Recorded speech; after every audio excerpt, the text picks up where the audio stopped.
మనం ఈరోజు ప్రాముఖ్యంగా చూడబోయే అంశం ఏంటంటే యెహోవా సాక్షులు అబద్ధ బోధనలు, లేదా యెహోవా సాక్షులు చెప్పే అబద్ధ బోధలు. యెహోవా సాక్షులు ఎవరు అసలు? వాళ్ళు చేసే అబద్ధ బోధలు ఏంటివి అసలు? మనం ఎందుకు తెలుసుకోవాలి?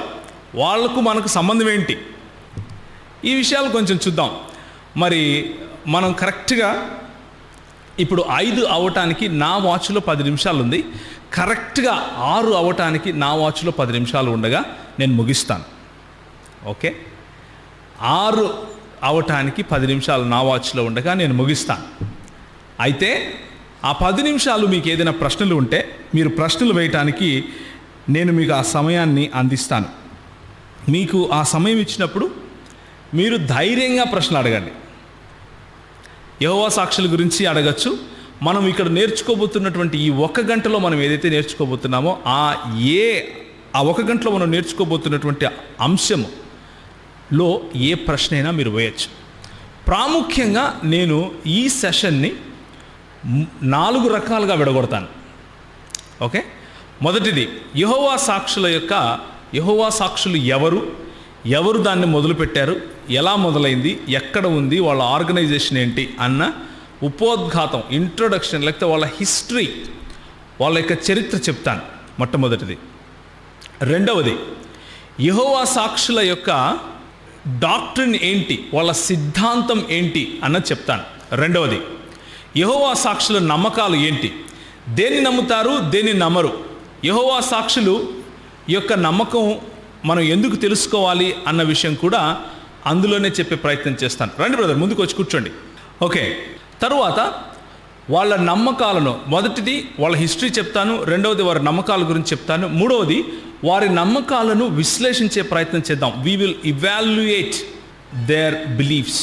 వాళ్ళ యొక్క నమ్మకాలను విశ్లేషించిన తర్వాత ఆఖరుగా వాళ్ళు లేవదీసే అబ్జెక్షన్స్, లేకపోతే ప్రశ్నలు కొన్ని ఉంటాయి కదా, కొన్ని అపోహలు ఉంటాయి, కొన్ని అర్థం కాని విషయాలు, వాళ్ళు ఎందుకు తప్పుగా అర్థం చేసుకున్నారు అన్నదానికి సూచనగా కొన్ని ప్రశ్నలు, వాళ్ళు అడిగిన ప్రశ్నలను కొన్ని మీ ముందు చెప్తాను.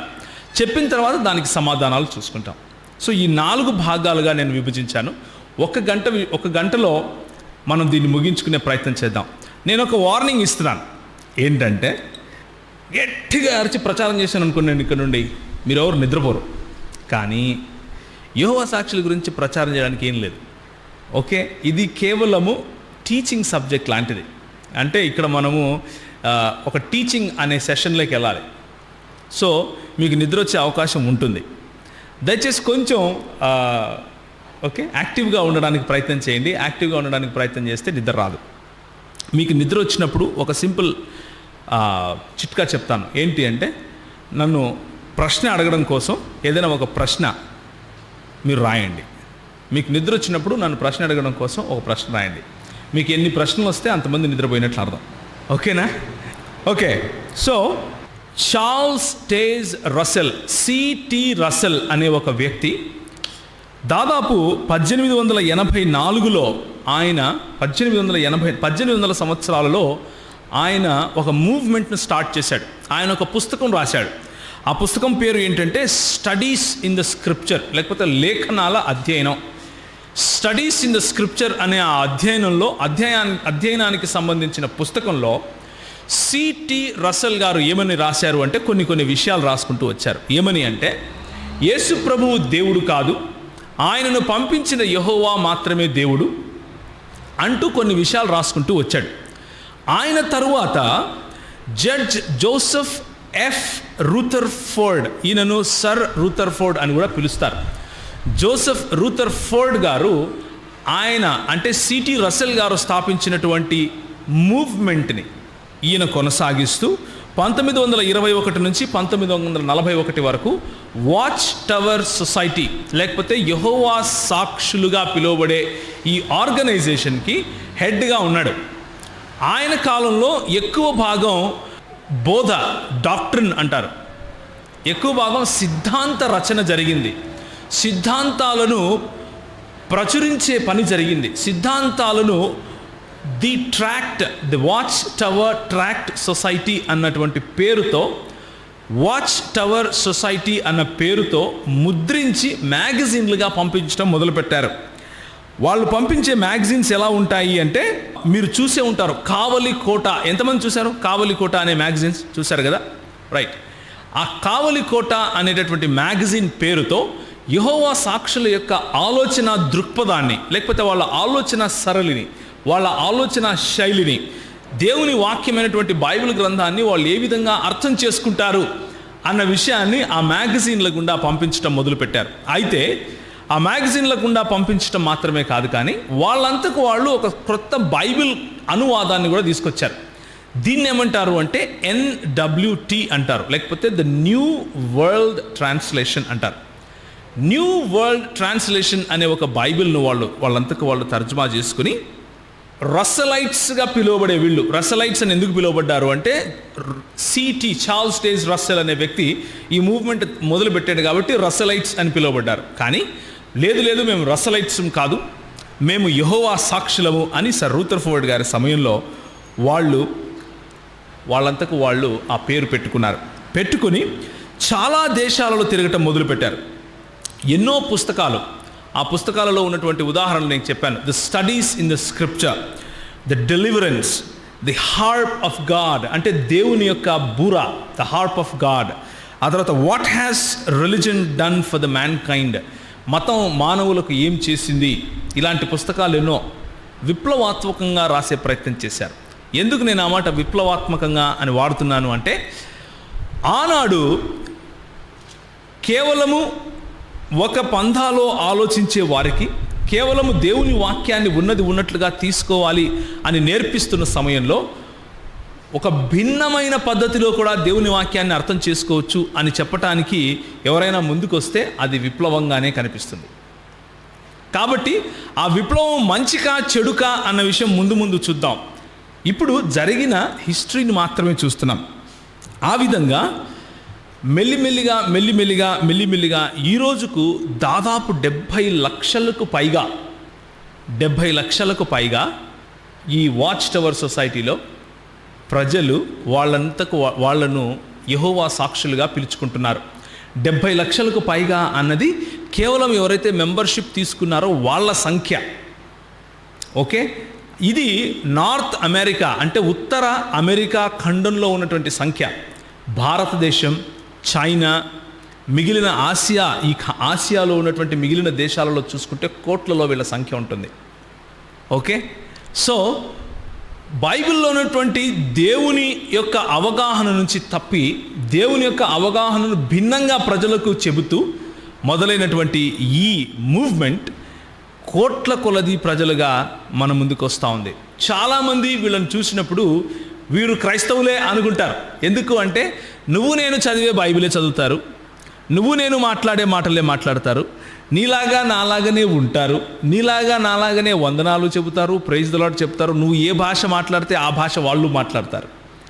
కానీ యేసుప్రభు ఒక మాట అన్నాడు, నాయనా గొర్రెతోళ్ళు కప్పుకున్నా ఎవరొస్తారు? తోడేళ్ళు వస్తారు. వాళ్ళు రాక తప్పదు, వచ్చి తీరతారు. అయితే వారి ఫలములను బట్టి మీరు వారిని తెలుసుకుంటారు అని ప్రభు అన్నాడు మనతో. కాబట్టి ఏదైనా సరే ఒక మూవ్మెంట్ మన ముందుకు వచ్చి దేవుణ్ణి మేము భిన్నంగా అర్థం చేసుకుంటున్నాము, దేవుణ్ణి సరికొత్త కోణంలో మేము అర్థం చేసుకుంటున్నాము అని సార్వత్రిక క్రైస్తవ సంఘం చెప్పే సిద్ధాంతానికి వ్యతిరేకమైన సిద్ధాంతం చెబితే మనం చూడాల్సింది ఏంటంటే వారి ఫలములను చూడాలి. వారి ఫలములను బట్టి మనం వారు క్రైస్తవులా కాదా అని మనం కనుక్కోవచ్చు. ఎందుకు అంటే, జాగ్రత్తగా వినండి, క్రైస్తవుణ్ణి నేను అని చెప్పుకునే ప్రతి ఒక్కడు క్రైస్తవుడు కాదు. క్రైస్తవుణ్ణి నేను అని చెప్పుకునే ప్రతి ఒక్కడు క్రైస్తవుడు కాదు. క్రైస్తవ్యంలో అంటే క్రైస్తవ్యం అన్న ఒక సిస్టమ్, ఒక వ్యవస్థను తీసుకుంటే అందులో భిన్నాభిప్రాయాలు ఉండే అవకాశం ఉంది. ఉదాహరణకు, నేను తెల్లబట్టలే వేసుకుంటాను అని కొంతమంది అనొచ్చు, నేను తెల్లబట్టలతో పాటు సంచి తగిలించుకుంటాను అని కొంతమంది అనొచ్చు, ఇంకొంతమంది నేను మోకాళ్ళలోనే ప్రార్థన చేస్తాను అనొచ్చు, కొంతమంది అవసరం లేదయ్యా నిలబడుకొని ప్రార్థన చేస్తూ కూడా ప్రభు వింటాడు అనొచ్చు. ఇలాంటి మైనర్ ఇష్యూస్ అంటాం వీటిని. మైనర్ అంటే అంతగా పెద్దగా మనము అంటే దాని కారణంగా వీడు క్రైస్తవుడు కాదా అని నిర్ణయించేంత స్థాయి కలిగినటువంటి అంశాలు అవి కాదు. కానీ అలాంటి స్థాయి కలిగిన అంశాలు కొన్ని ఉన్నాయి. కొన్ని అంశాలను బట్టి వీడు క్రైస్తవుడా కాదా అని నిర్ణయించి తీరాలి. ఉదాహరణకు యేసు ప్రభువు యొక్క దైవత్వం, ఆయన దేవుడా కాదా అని అంటే దేవుడు అన్నవాడే క్రైస్తవుడు, దేవుడు అనకపోతే వాడు క్రైస్తవుడు కాదు. దేవుడు ఒకడా 10 మందా అంటే ఒకడే అన్నవాడే క్రైస్తవుడు. మనకు ఎంతమంది దేవుళ్ళు ఉన్నారు చెప్పండి? ద్వితీయోపదేశకాండము 6వ అధ్యాయము 4వ వచనం ఏముంటుంది? ఎవరైనా గట్టి చదువుతారా తెలుగులో? హెబ్రీ భాషలో ఎలా ఉంటుంది అంటే షిమా ఇస్రాయిల్ యాహ్వే ఎలోహిను యాహ్వే ఎఖాద్ అని ఉంటుంది. అంటే ఇస్రాయేలు వినుము, నీ దేవుడైన యెహోవా అద్వితీయుడగు యెహోవా అని ఉంటుంది. అంటే అద్వితీయుడు అన్న పదానికి అర్థం ఏంటి అంటే ఆయనను పోలిన వాడు ఇంకొకడు లేడు అని, ఆయన వంటి వాడు ఇంకొకడు లేడు అని. ఆయన హిందీ భాషలో దీన్ని ఎలా తర్జుమా చేశారు అంటే సున్ ఇస్రాయిల్ యాహ్వే పరమేశ్వర్ తుమ్హారా ఏక్ మాత్ర పరమేశ్వర్ హే అని రాశారు. అంటే ఆయన ఒకానొకడు, ఆయన వంటి వాడు ఇంకొకడు లేడు. రెండవది, యేసు ప్రభు దేవుడు అని నమ్మేవాడు మాత్రమే క్రైస్తవుడు, దేవుడు ఒకడే అని నమ్మేవాడే క్రైస్తవుడు. అయితే ఈ దేవుడు తన్ను తాను తండ్రి కుమార పరిశుద్ధాత్మలుగా ప్రకటించుకున్నాడు. లేకపోతే తన ప్రకాశమైనటువంటి బైబిల్లో తన ప్రత్యక్షత అయినటువంటి బైబిల్ గ్రంథంలో ఈ ఒక దేవుడు తన్ను తాను తండ్రి కుమార పరిశుద్ధాత్మలుగా ప్రకటించుకున్నాడు అని నమ్మేవాడే క్రైస్తవుడు. అలా నమ్మని వాడిని మనం క్రైస్తవుగా పిలవలేము. ఎందుకు పిలవలేమో ముందు చూద్దాం. 3, 4 మన చేతిలో ఉన్నటువంటి 66 పుస్తకాలైనటువంటి ఈ బైబిల్ గ్రంథము సంపూర్ణంగా ఏ చిక్కు లేకుండా, ఏ విరోధము అందులో లేకుండా సంపూర్ణంగా దేవుని వాక్యము అని నమ్మాలి. అలా నమ్మని వాడిని మనం క్రైస్తవుడు అని పిలవటానికి వీల్లేదు. మొన్న ఈ మధ్య కొంతమంది ముస్లింలతో కూడా డిబేట్ చేసే పాస్టర్ ఒక ఆయన ఉన్నాడు. పేరు వద్దులేండి, బాగుండదు చెబితే. ఆయన వచ్చి మా దగ్గర కూర్చొని మాట్లాడుతూ అంతా బాగుందండి, నేను అంతా నమ్ముతాను, కాకపోతే బైబిల్లో ఉన్నటువంటి అక్కడక్కడ కొన్ని పదాలు ఉన్నాయి కదా, అవి దేవుని వాక్యము అని చెప్పలేమండి అన్నాడు. దాని తర్వాత అరగంటకు పంపించేసాం ఆయన్ని. ఎందుకు అంటే బైబిల్లో అక్కడక్కడ దేవుని వాక్యం కాకుండా ఇంకెవరి వాక్యమో ఉంది అని నమ్మేవాడు క్రైస్తవుడు అవ్వటానికి వీల్లేదు. ఎందుకు వీల్లేదో ముందు చెప్తాను. దేవుని వాక్యము, దేవుని ఉనికి, క్రీస్తు మనకు పునాదులు. దేవుని ఉనికి, దేవుని వాక్యము, క్రీస్తు మనకు పునాదులు. వీటిని విడిచిపెడితే వీటిలో మనము ఎంత మాత్రము కూడా అనువంత కూడా కాంప్రమైజ్ అయ్యే క్వశ్చనే లేదు. అందుకనే ఒక భక్తుడు ఈ విధంగా అన్నాడు. ఈయనను సెయింట్ ఆగస్టిన్గా కూడా మీరు గుర్తుపెట్టుకోవచ్చు. 300 AD లేకపోతే క్రీస్తు శకం 300 తర్వాత వచ్చినటువంటి ఈయన అపోస్తలుల యొక్క శిష్యుడుగా ఉన్నటువంటి ఈ ఆగస్టిన్ అనే ఆయన ఒక చక్కటి మాట చెప్పాడు. మన సంఘం గుర్తుపెట్టుకోవాల్సినటువంటి మాట ఏమని అంటే ఇన్ ఎసెన్షియల్స్ యూనిటీ, అంటే అతి ప్రాముఖ్యమైనటువంటి సిద్ధాంతంలో మనం ఐక్యత కలిగి ఉండాలి. ఇన్ నాన్ ఎసెన్షియల్స్ లిబర్టీ, అంటే క్రైస్తవుడా కాదా అని నిర్ణయించటానికి సరిపోయినటువంటి విషయాలలో మాత్రం మనం కొంచెం లిబర్టీ ఉండగలం. లిబర్టీ అంటే కొంచెం స్వతంత్రం మనకు ఓకే, పర్వాలేదు. నువ్వు తెల్లబట్టలు వేసుకున్నా క్రైస్తవుడివే, వేసుకోకపోయినా క్రైస్తవుడివే. నువ్వు ఆదివారము చికెన్ తిన్నా క్రైస్తవుడివే, మటన్ తిన్నా క్రైస్తవుడివే. ఇవన్నీ ఏంటివి? నాన్ ఎసెన్షియల్స్ మనకి. But in everything else charity, అంటే మిగిలిన అన్ని విషయాల్లో కూడా ప్రేమ చూపించాలి అన్నాడు.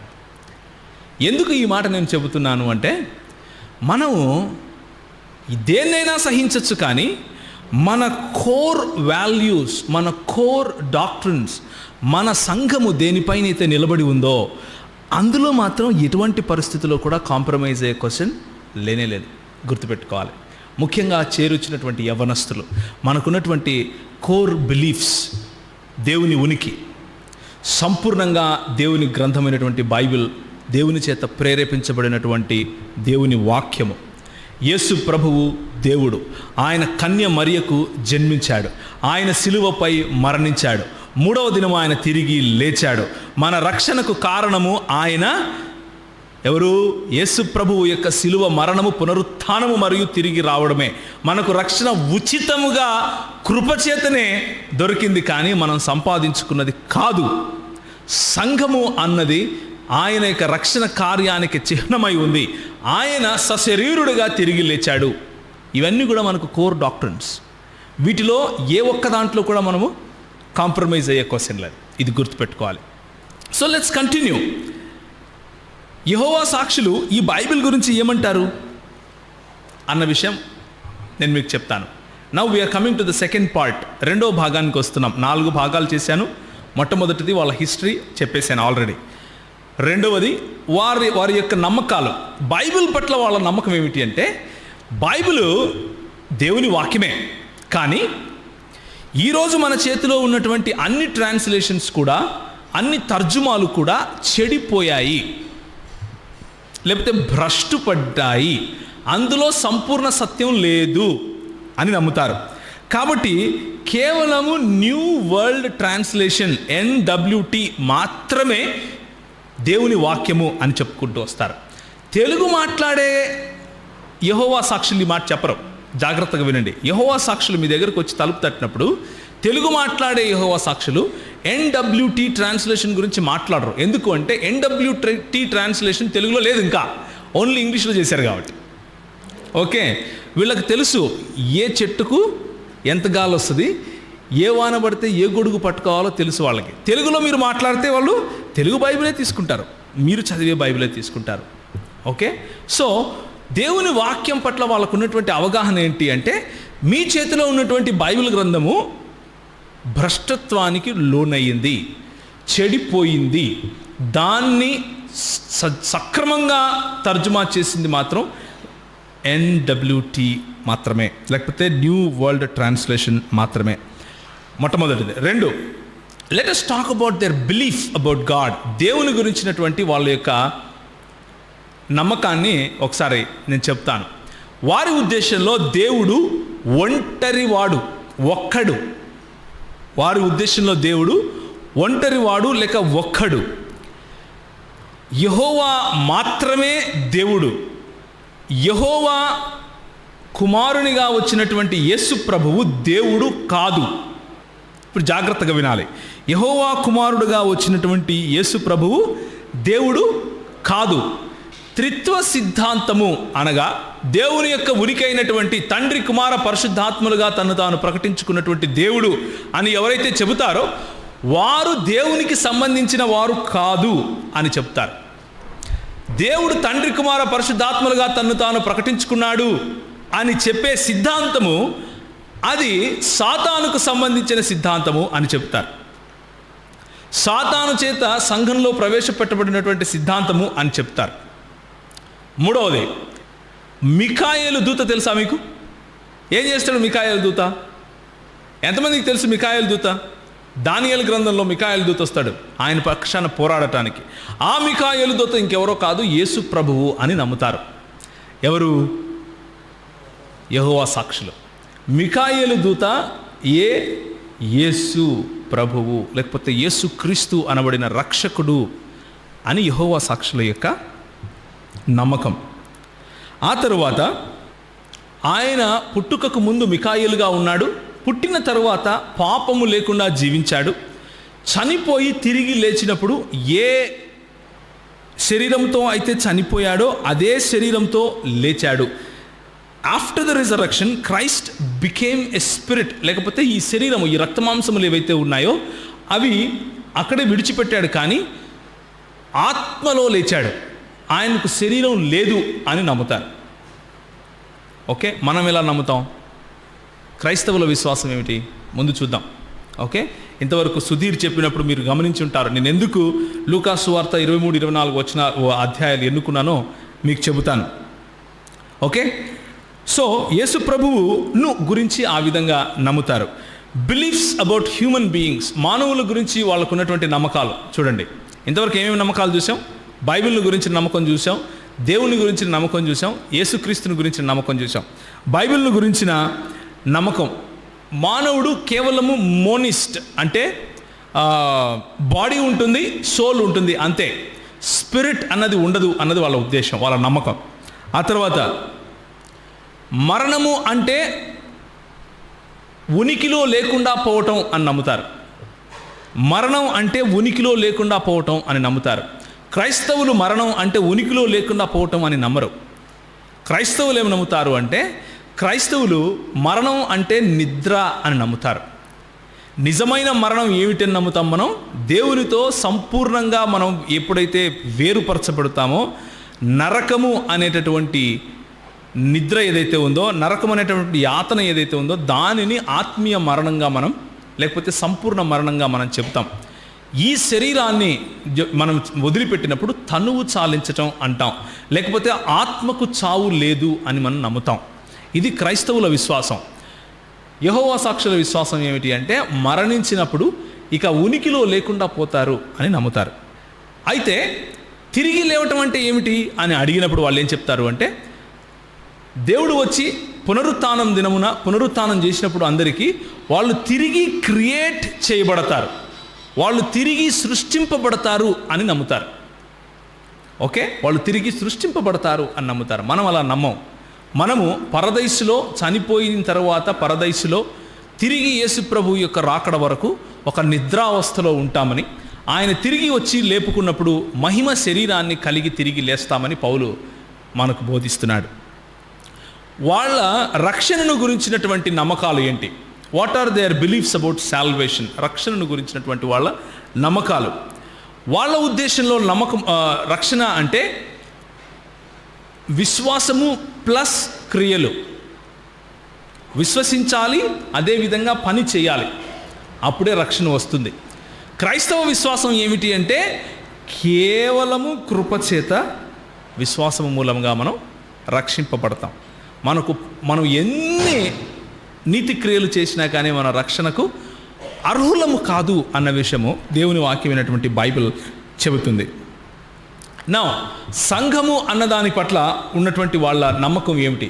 సంఘము అంటే వాళ్ళు చర్చ్ అని పిలవరు, కింగ్డమ్ హాల్ అని పిలుస్తారు. ఎందుకు అంటే, వాచ్ టవర్ సొసైటీలో ఎంతమంది అయితే భాగస్వాములుగా ఉన్నారో, ఎంతమంది అయితే watch tower society of God అన్న దాంట్లో మరి మెంబర్షిప్ భాగస్వామ్యమును తీసుకున్నారో, వాళ్ళు మాత్రమే ఏమవుతారు? సంఘము కిందికి లెక్క. వారు మాత్రమే ఎత్తబడతారు. మిగిలిన వాళ్ళందరూ కూడా అన్యులు, క్రైస్తవులు కాదు, ఎవరూ కాదు, అన్యులు. వాళ్ళు నరకానికి వెళ్తారు. ఇంకొక మాట, నరకం అంటే గుర్తొచ్చింది. వీళ్ళ ఉద్దేశంలో నరకం అన్నది లేనేలేదు.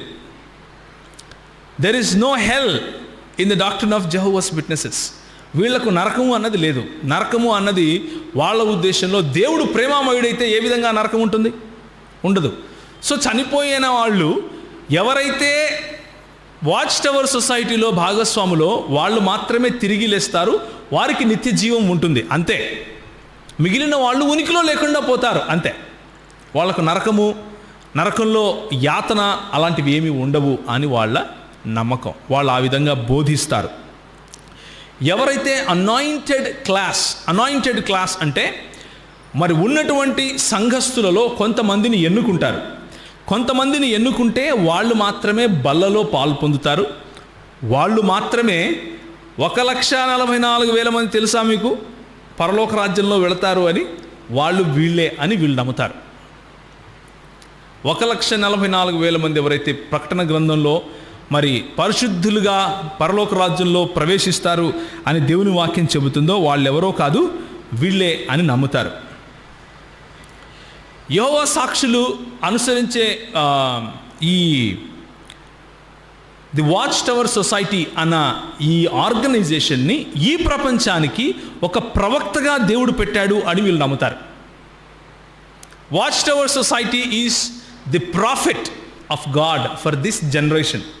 ఈ యుగానికి దేవుని యొక్క ప్రవక్త ఈయన, లేదా దేవుని యొక్క ప్రవక్త ఇది అని నమ్ముతారు. సో ఇంకా కొన్ని ఉన్నాయి. ఉదాహరణకు, అన్ని ప్రభుత్వాలు సాతానుకు సంబంధమైన ప్రభుత్వాలు అని నమ్ముతారు. సాతానుడే ఆ ప్రభుత్వాలను ఉంచాడు అని నమ్ముతారు. జాతీయ జెండాకు సెల్యూట్ చేయటం, లేకపోతే జనగణమన పాడటం, ఇవన్నీ కూడా విగ్రహారాధనగా పోలుస్తారు. వీళ్ళు ఆపరేషన్లు చేసుకుంటే అది కూడా విగ్రహారాధన అని నమ్ముతారు. రక్తం ఎక్కిస్తే అది తప్పు అని చెబుతారు. రక్తం ఎక్కిస్తే నరకానికి వెళ్తావు అని చెప్తారు. వీళ్ళ నమ్మకాలు ఇవన్నీ నాన్ ఎసెన్షియల్స్. వీటి వలన మనం పెద్దగా డిఫర్ అయినా అవ్వకపోయినా పెద్ద నష్టం కాదు. కానీ తెలుసుకోవాలి కాబట్టి చెప్తున్నాను. ఎవరైనా పుట్టినరోజులు జరుపుకుంటే వాళ్ళు నరకానికి వెళ్తారు అని చెప్తారు. బ్లడ్ ట్రాన్స్ఫ్యూజన్ లేకపోతే ఆర్గన్ ట్రాన్స్ఫ్యూజన్, రక్త మార్పిడి లేక అవయవ మార్పిడి అన్నది సాతానుకు సంబంధించినటువంటి ప్రాక్టీస్గా చెప్తారు.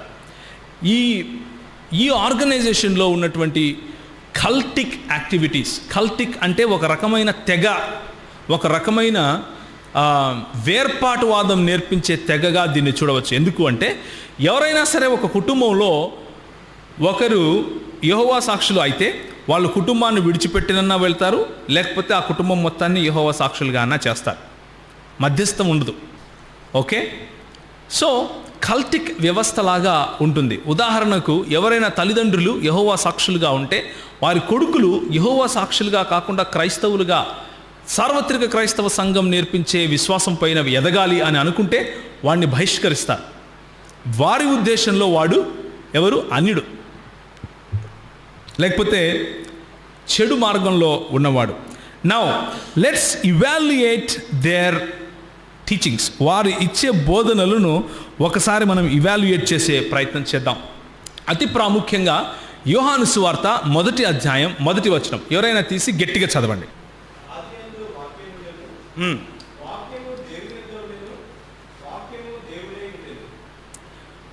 ఆదియందు వాక్యముండెను, వాక్యము దేవుని యొద్ద ఉండెను, వాక్యము దేవుడై ఉండెను. రైట్. ఇప్పుడు లూకాసు వార్త 23వ అధ్యాయం 43వ వచనం. లూకాసు వార్త 23. ఇంతవరకు సుధీర్ ఏదైతే చదివాడో లేకపోతే ఏదైతే ఇక్కడ నుంచి చెప్పాడో ఆ లూకాసు వార్త 23వ అధ్యాయం 43వ వచనం చదవాలి. ఎవరైనా చదువుతారు గట్టిగా?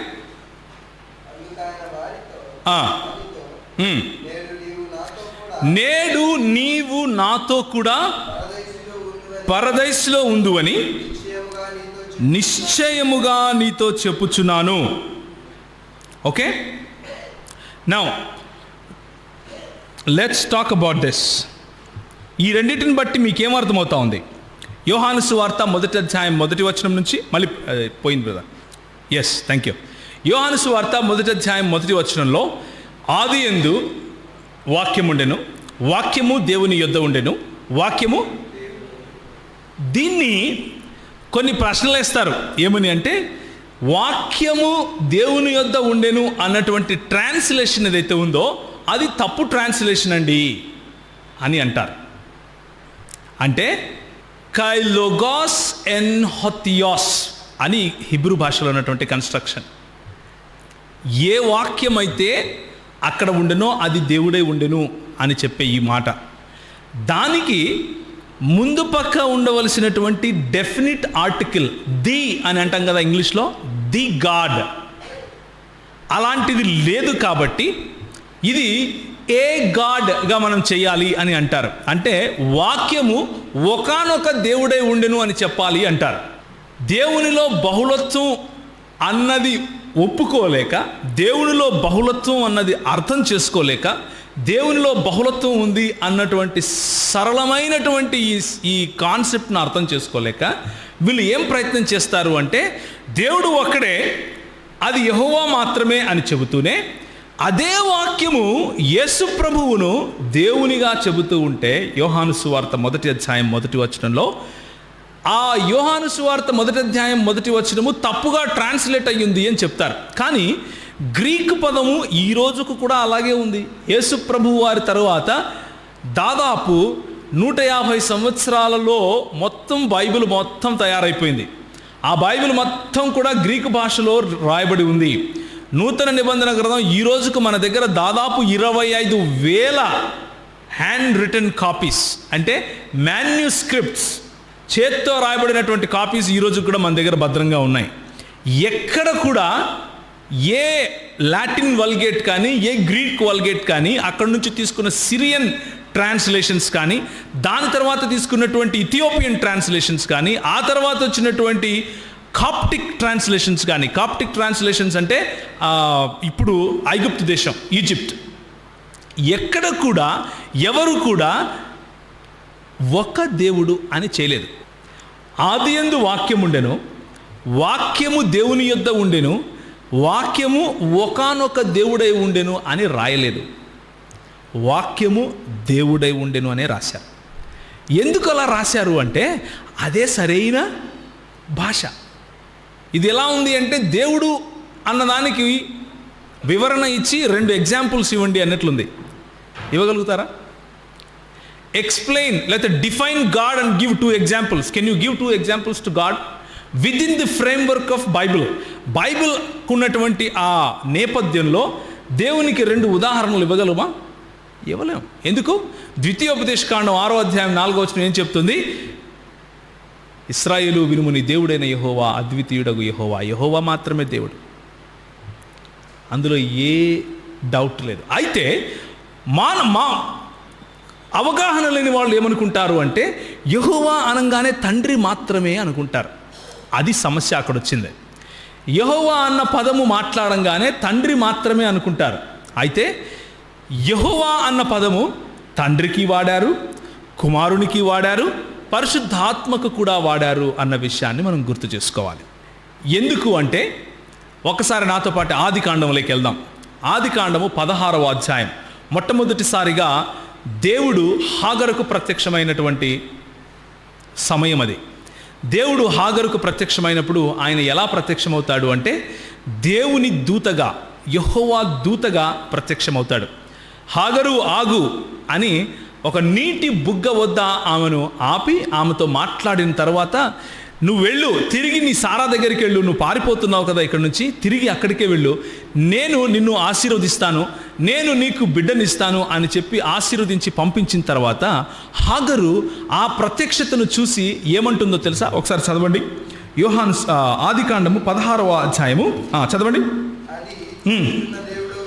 చూచుచున్న దేవుడవు నీవే అని అన్న పేరు తనతో మాట్లాడిన యెహోవాకు పెట్టెను. కానీ కనిపించింది ఎవరు? మాట్లాడింది ఎవరు?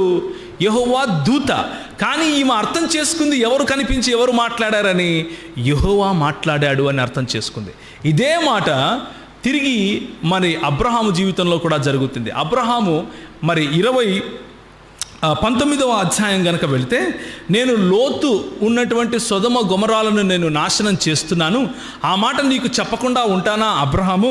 మరి నీకు చెప్పి తీరతాను కదా అని చెప్పినప్పుడు అబ్రహాం అంటాడు, అయ్యా మరి అక్కడ ఒక 50 మంది ఉంటే వదిలేస్తావా, 40 మంది ఉంటే వదిలేస్తావా, 10 మంది ఉంటే వదిలేస్తావా అని బేరసారాలు ఆడుతూ ఉన్నప్పుడు యెహోవా సన్నిధిని అబ్రహాము అక్కడ నిలిచున్నప్పుడు, యెహోవా అక్కడ నుంచి వెళ్ళిపోయిన తరువాత యెహోవా సొదొమ మీదను గొమొర్ర మీదను పైనున్న యెహోవా వద్ద నుండి అగ్నిని గంధకములను కురిపించెను అన్న మాట మనం చూస్తాం 19వ అధ్యాయంలో. అంటే ఎదురుగా నిలబడుకున్నటువంటి యెహోవా పైనటువంటి యెహోవా వద్ద నుండి అగ్నిని గంధకాన్ని కురిపించాడు అన్నట్లుగా ఇంగ్లీష్ తర్జుమాలో చాలా భేషుగ్గా ఉంటుంది. ఏమనుంటుందంటే, the Lord rained sulphur and brimstone on Sodom and Gomorrah from the Lord above the heaven అని ఉంటుంది.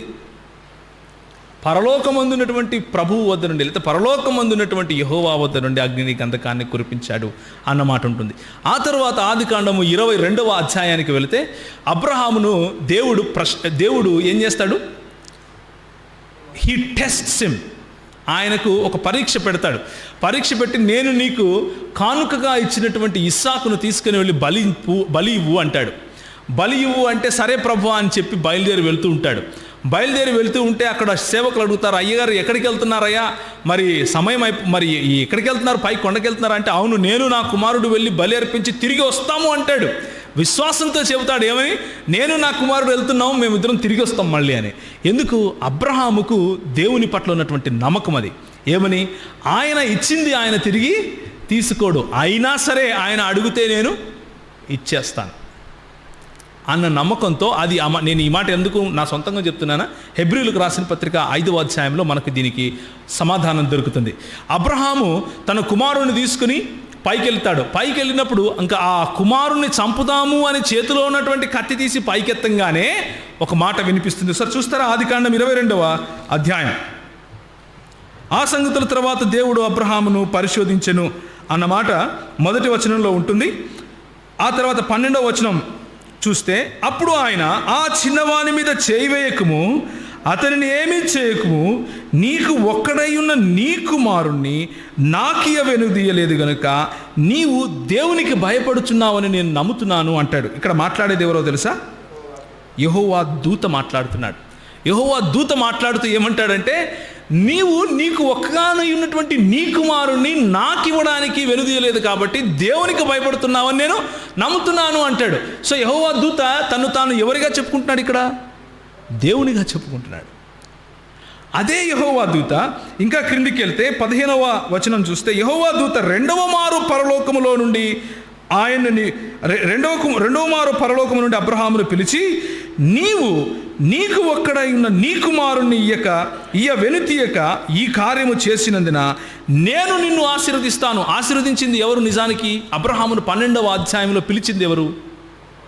యెహోవా దేవుడు. అబ్రహామును 12వ అధ్యాయంలో పిలిచిన యెహోవా దేవుడు ఏమని చెప్పాడు? నేను నిన్ను ఆకాశ నక్షత్రముల్లాగా ఆశీర్వదిస్తాను, నీ సంతానాన్ని ఇసుక రేణువుల్లాగా ఆశీర్వదిస్తాను, నీ కుటుంబం ద్వారా భూలోకంలో ఉన్న ప్రతి కుటుంబం కూడా ఆశీర్వదింపబడుతుంది అని చెప్పాడు. నీ ద్వారా లోకంలో ఉన్న ప్రతి వంశము ఆశీర్వదింపబడుతుంది అని చెప్పాడు.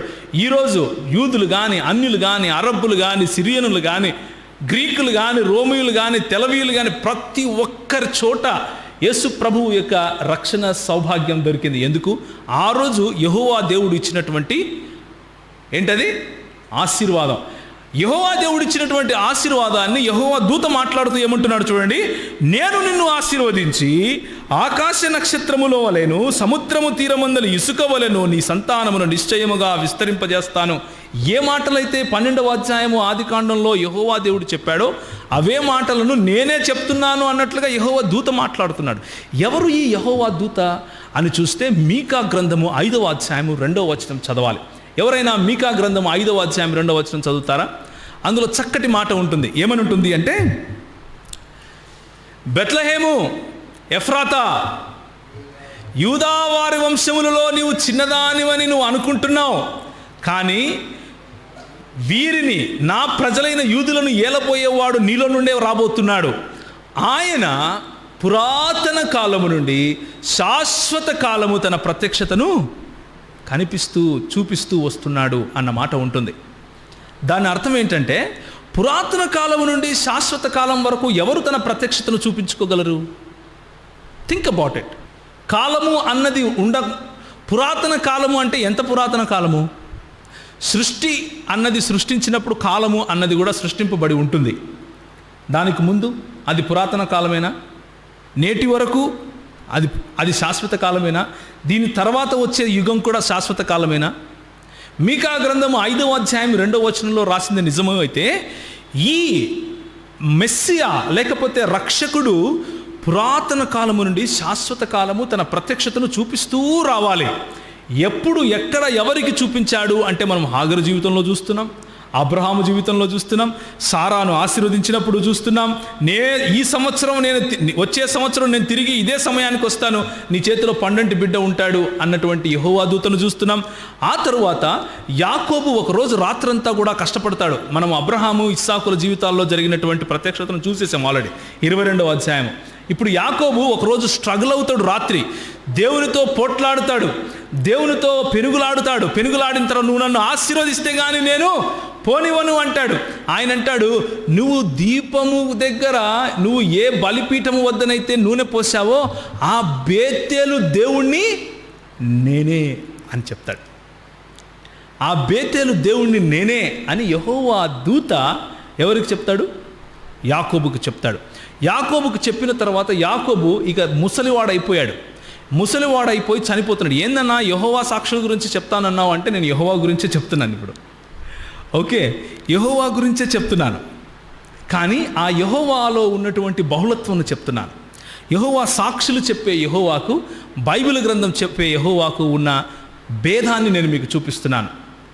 ఇప్పుడు నిర్గమాకాండము 3వ అధ్యాయానికి వెళ్ళండి. నిర్గమాకాండము 3వ అధ్యాయం ఎవరైనా ఒకసారి తీస్తారా? దాని 15-16 వచనాలు ఎవరైనా చదువుతారా? చదవండి. అందుకు ఆయన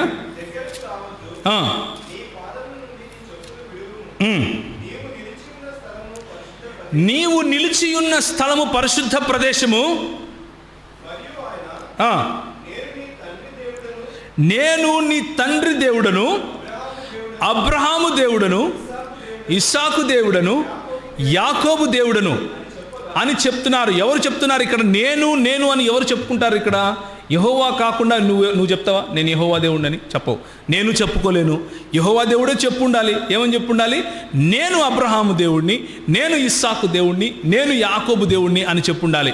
యాకోబు దేవుడు, అబ్రహాము దేవుడు ఎవరు అని చూస్తే, అబ్రహాము ఎవరికైతే బలి ఇవ్వాలని తన కుమారుడైనటువంటి ఇస్సాకును తీసుకెళ్లాడో, యెహోవా దూతగా తన్ను తాను ప్రత్యక్షపరుచుకున్నటువంటి యెహోవా గురించి మాట్లాడుకుంటున్నాం. ఆయన నువ్వు నాకు నీ కుమారుని ఇవ్వటానికి వెనుదీయలేదు కాబట్టి నేను నిన్ను ఆశీర్వదిస్తానంటున్నాడు. నేను నిన్ను ఆకాశ నక్షత్రాలుగా చేస్తానంటున్నాడు. నేను నిన్ను ఇసుకరేణువుల వలె వర్ధిల్ల చేస్తాను అంటున్నాడు. అదే అబ్రహాము, ఇస్సాకుల తర్వాత యాకోబు గురించి మాట్లాడుకుంటున్నాం. ఇప్పుడు కనెక్షన్ వచ్చిందా? రైట్. ఇక్కడ 3వ అధ్యాయము ఎక్సడస్ లేకపోతే నిర్గమాకాండం గురించి ఎందుకు చూస్తున్నాము అంటే, దేవుడు తనకు తాను ఒక ఆధార్ కార్డు చూపిస్తున్నాడు. మనం వెళ్ళామనుకోండి, నేను ప్రవీణ్ అన్నాను అనుకోండి, అరే నువ్వు ప్రవీణ్ బాగానే ఉంది, ఏంటి నీ గుర్తింపు అంటే, నేను నా పాస్పోర్ట్ కానీ ఆధార్ కార్డు కానీ లైసెన్స్ కానీ చూపించాలి. ఫలానా వ్యక్తి కొడుకుని, ఫలానా ఊరికి చెందినవాడిని, ఫలానా అడ్రస్లో ఉంటాను అని చెప్పినట్లుగానే యెహోవా దేవుడు తాను ఒక ఆధార్ కార్డు చూపిస్తున్నాడు మనకి. ఏమని? ఒరే బాబు, నీ తండ్రి అయిన అబ్రహాము దేవుణ్ణి నేనే, నీ తండ్రి అయిన ఇస్సాకు దేవుణ్ణి నేనే, నీ తండ్రి అయిన యాకోబు దేవుణ్ణి నేనే అంటూ ఎవరికి చెప్తున్నాడో తెలుసా? మోషేకి చెప్తున్నాడు. మోషే అడుగుతున్నాడు, నన్ను పంపిస్తున్నావు బాగానే ఉంది, వాళ్ళు అడుగుతారు ఎవరు పంపిస్తే వచ్చావని నేనేం చెప్పాలి సమాధానం? ఎవరు నువ్వు అన్నందుకు సమాధానం చెప్తున్నాడు. అయితే ఈ సంఘటన జరగటానికి ముందు ఒక విషయం జరిగింది. ఏం జరిగింది అంటే, ఆయన అలా చూస్తున్నాడు, ఒక పొద మండుతూ ఉంది కానీ పొద మాత్రం కాలిపోవట్లేదు. పొద పైన అగ్ని ఉంది కానీ పొద కాలిపోవటం లేదు. చూద్దాం ఏమైందో అంటూ అక్కడికి అడుగులు వేయని ఆరంభించాడు అటువైపు. ఇప్పుడు చూడండి 3వ అధ్యాయం 2వ వచనం. యెహోవా కదా ఇప్పుడు, కానీ ప్రత్యక్షమైంది ఎవరు? యెహోవా దూత. యెహోవా దూత అతనికి ప్రత్యక్షమాయను. అతడు చూచినప్పుడు అగ్ని వలన ఆ పొద మండుచుండెను కానీ పొద కాలిపోలేదు. అప్పుడు మోషే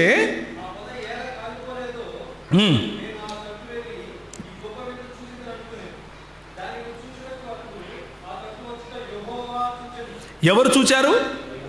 అక్కడ ప్రత్యక్షమైంది ఎవరు? ప్రత్యక్షమైందేమో యెహోవా దూత, కానీ ఏమవుతుందో చూద్దామని అక్కడికి వెళ్తున్నప్పుడు ఎవరు చూస్తున్నారు? యెహోవాయే చూస్తున్నాడు. ఆ తర్వాత ఎవరు మాట్లాడుతున్నారు? పొద నడిమిని వచ్చింది ఎవరు? యెహోవా దూత. ఇప్పుడు దేవుడు మాట్లాడుతున్నాడు పొద నడిమి నుండి. సో దేవుని వాక్యం మనకేం చెప్తా ఉంది? ఆ యెహోవా దూత ఎవరని చెప్తా ఉంది? దేవుడే అని చెప్తా ఉంది.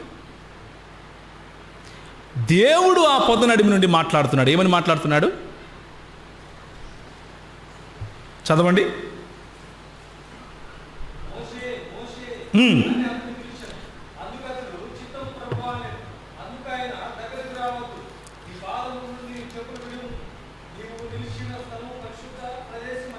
సో ఇప్పుడు డాట్స్ కనెక్ట్ అవుతున్నాయి కదా. మనము దేవుని యందలి బహుళత్వాన్ని చూస్తున్నాం. ఒంటరివాడైన యెహోవాను ప్రకటించేవారు యెహోవా సాక్షులు అయితే, బహుళత్వము కలిగినటువంటి దేవుణ్ణి ప్రకటించేవారు క్రైస్తవులు. బహుళత్వము కలిగినటువంటి దేవుడు అంటే ఆయన ఉనికిలో ఒకరికంటే ఎక్కువ వ్యక్తులు ఉన్నారు అన్న విషయాన్ని ప్రకటించేవారు క్రైస్తవులు. ఒక్కసారి 48వ అధ్యాయము చూద్దాం. ఆదికాండం 48వ అధ్యాయం 15వ వచనం. ఇప్పుడు యాకోబు గురించి చూస్తాం. యాకోబు ముసలివాడైపోయాడు. యాకోబు చనిపోబోతున్నాడు. తన కుమారులను పిలిచి నేను నిన్ను ఆశీర్వదిస్తానయ్యా, ఆశీర్వదించి వెళ్ళిపోతాను అని అనుకున్నాడు. మొట్టమొదటిగా యోసేపుని పిలిచాడు. ఆయన ప్రేమించినటువంటి భార్య కుమారుడు చిన్నవాడు యోసేపుని పిలిచి వీడిని నేను ఆశీర్వదిస్తాను మొదట అని పిలిచి వాడి మీద చేయి పెట్టి ఈ మాటలు మాట్లాడుతున్నాడు. చదువుతారా?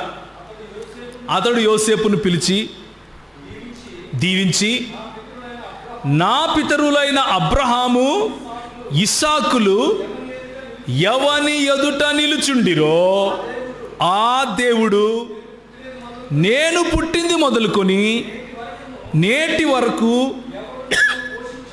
ఎవడు నన్ను పోషించాడో ఆ దేవుడు, అనగా సమస్తమైన కీడులో నుండి నన్ను తప్పించిన దూత ఈ పిల్లలను ఆశీర్వదించాలి. ఇప్పుడు ఆగండి ఒక్క నిమిషం. యెహోవా సాక్షులు ప్రకటించే యెహోవా ఏనాడు మానవుడిగాను, ఏనాడు దూతగాను, ఏనాడు వాయువుగాను, ఏనాడు ఈ సృష్టిలోకి రాలేదు అని వాళ్ళే చెప్తారు. కానీ బైబిల్ గ్రంథము ప్రకటించే యెహోవా ఎలాంటి యెహోవా? ఏమని చదివాం మనం? నా పితరులైన అబ్రహాము ఇస్సాకులు ఏ దేవుని ఎదుటైతే నిలబడ్డారో, నేను పుట్టింది మొదలుకొని నన్ను ఏ దేవుడైతే కాపాడుకుంటూ వచ్చాడో, అంటే ఆ ప్రవీణ్ అని చెప్పిన, అంటే హైదరాబాద్లో ఫలానా చోటు ఉంటాడు చూసారా, వాడి గురించి మాట్లాడుతున్నాను అని మీరు ఏ విధంగా అయితే గుర్తింపు కార్డు చూపిస్తారో, ఆ గుర్తింపు కార్డు ఇప్పుడు ఎవరు చూపిస్తున్నారు? యాకోబు చూపిస్తున్నాడు. ఏమని చూపిస్తున్నాడు? అనగా సమస్త కీడులలో నుండి నన్ను కాపాడిన దూత. మన పితరులైన అబ్రహాము, ఇస్సాకు, యాకోబులు ఎవరిని యెహోవా దేవునిగా అంగీకరించారు అంటే, వారికి తన్ను తాను ప్రత్యక్షపరచుకున్నటువంటి యెహోవా దూతను, ఆ దూతను పంపించినటువంటి యెహోవాను, తరువాత ఆయన యొక్క ఆత్మగా వారి జీవితాలలో కార్యం చేసినటువంటి యెహోవా ఆత్మను వారు దేవునిగానే పిలిచారు. ఆయన ఎందున్న బహుళత్వము, లేకపోతే ఆయన ఎందున్నటువంటి ప్లూరాలిటీ స్పష్టంగా తెలిసిపోతుంది. మనం రాకెట్ సైన్స్ చదువుకోవాల్సిన అవసరం లేదు ఇది తెలుసుకోవటానికి, చాలా స్పష్టంగా తెలిసిపోతూ ఉంది. కాబట్టి ఒకసారి యెషయా గ్రంథముకు వెళ్ళి నెక్స్ట్ పాయింట్కి వెళ్దాం. అంటే దేవుని గురించిన ఉనికి, యెహోవా సాక్షులు చెప్పే, వాళ్ళు చేసే బోధకు, క్రైస్తవులైనటువంటి వారు చేసే బైబిల్లో నుంచి చేసే బోధకు ఉన్న డిఫరెన్స్, తారతమ్యం లేకపోతే భేదాన్ని నేను మీకు చూపిస్తున్నాను. వారు ఒంటరి దేవుణ్ణి ప్రకటిస్తూ ఉంటే మనము ఏ దేవుణ్ణి ప్రకటిస్తున్నాం? బహుళత్వం కలిగినటువంటి దేవుణ్ణి ప్రకటిస్తున్నాం. వారి దేవుడు ఒంటరివాడు. అయితే మన బైబిల్లో నుంచే మనము నమ్మని సిద్ధాంతాలను చూపించే ప్రయత్నం చేస్తున్నారు. కానీ మనము బైబిల్లో నుంచి ఉన్నది ఉన్నట్లుగా నేర్చుకునే ప్రయత్నం చేస్తున్నాం. యెషయా గ్రంథం 48వ అధ్యాయం. యెషయా గ్రంథం 48వ అధ్యాయం 12 నుంచి 16 వరకు చదవాలి. నేను పిలిచిన ఇశ్రాయేలు, నేనే ఆయనను. జాగ్రత్తగా వినాలి ఈ మాట. ఇది మనము నమ్మే దేవుని యొక్క ప్లూరాలిటీ, దేవునిలో ఉన్నటువంటి బహుళత్వాన్ని వివరించే ఒకానొక చాలా స్పష్టమైన పాత నిబంధన గ్రంథంలో ఉన్నటువంటి స్పష్టత. చదవండి.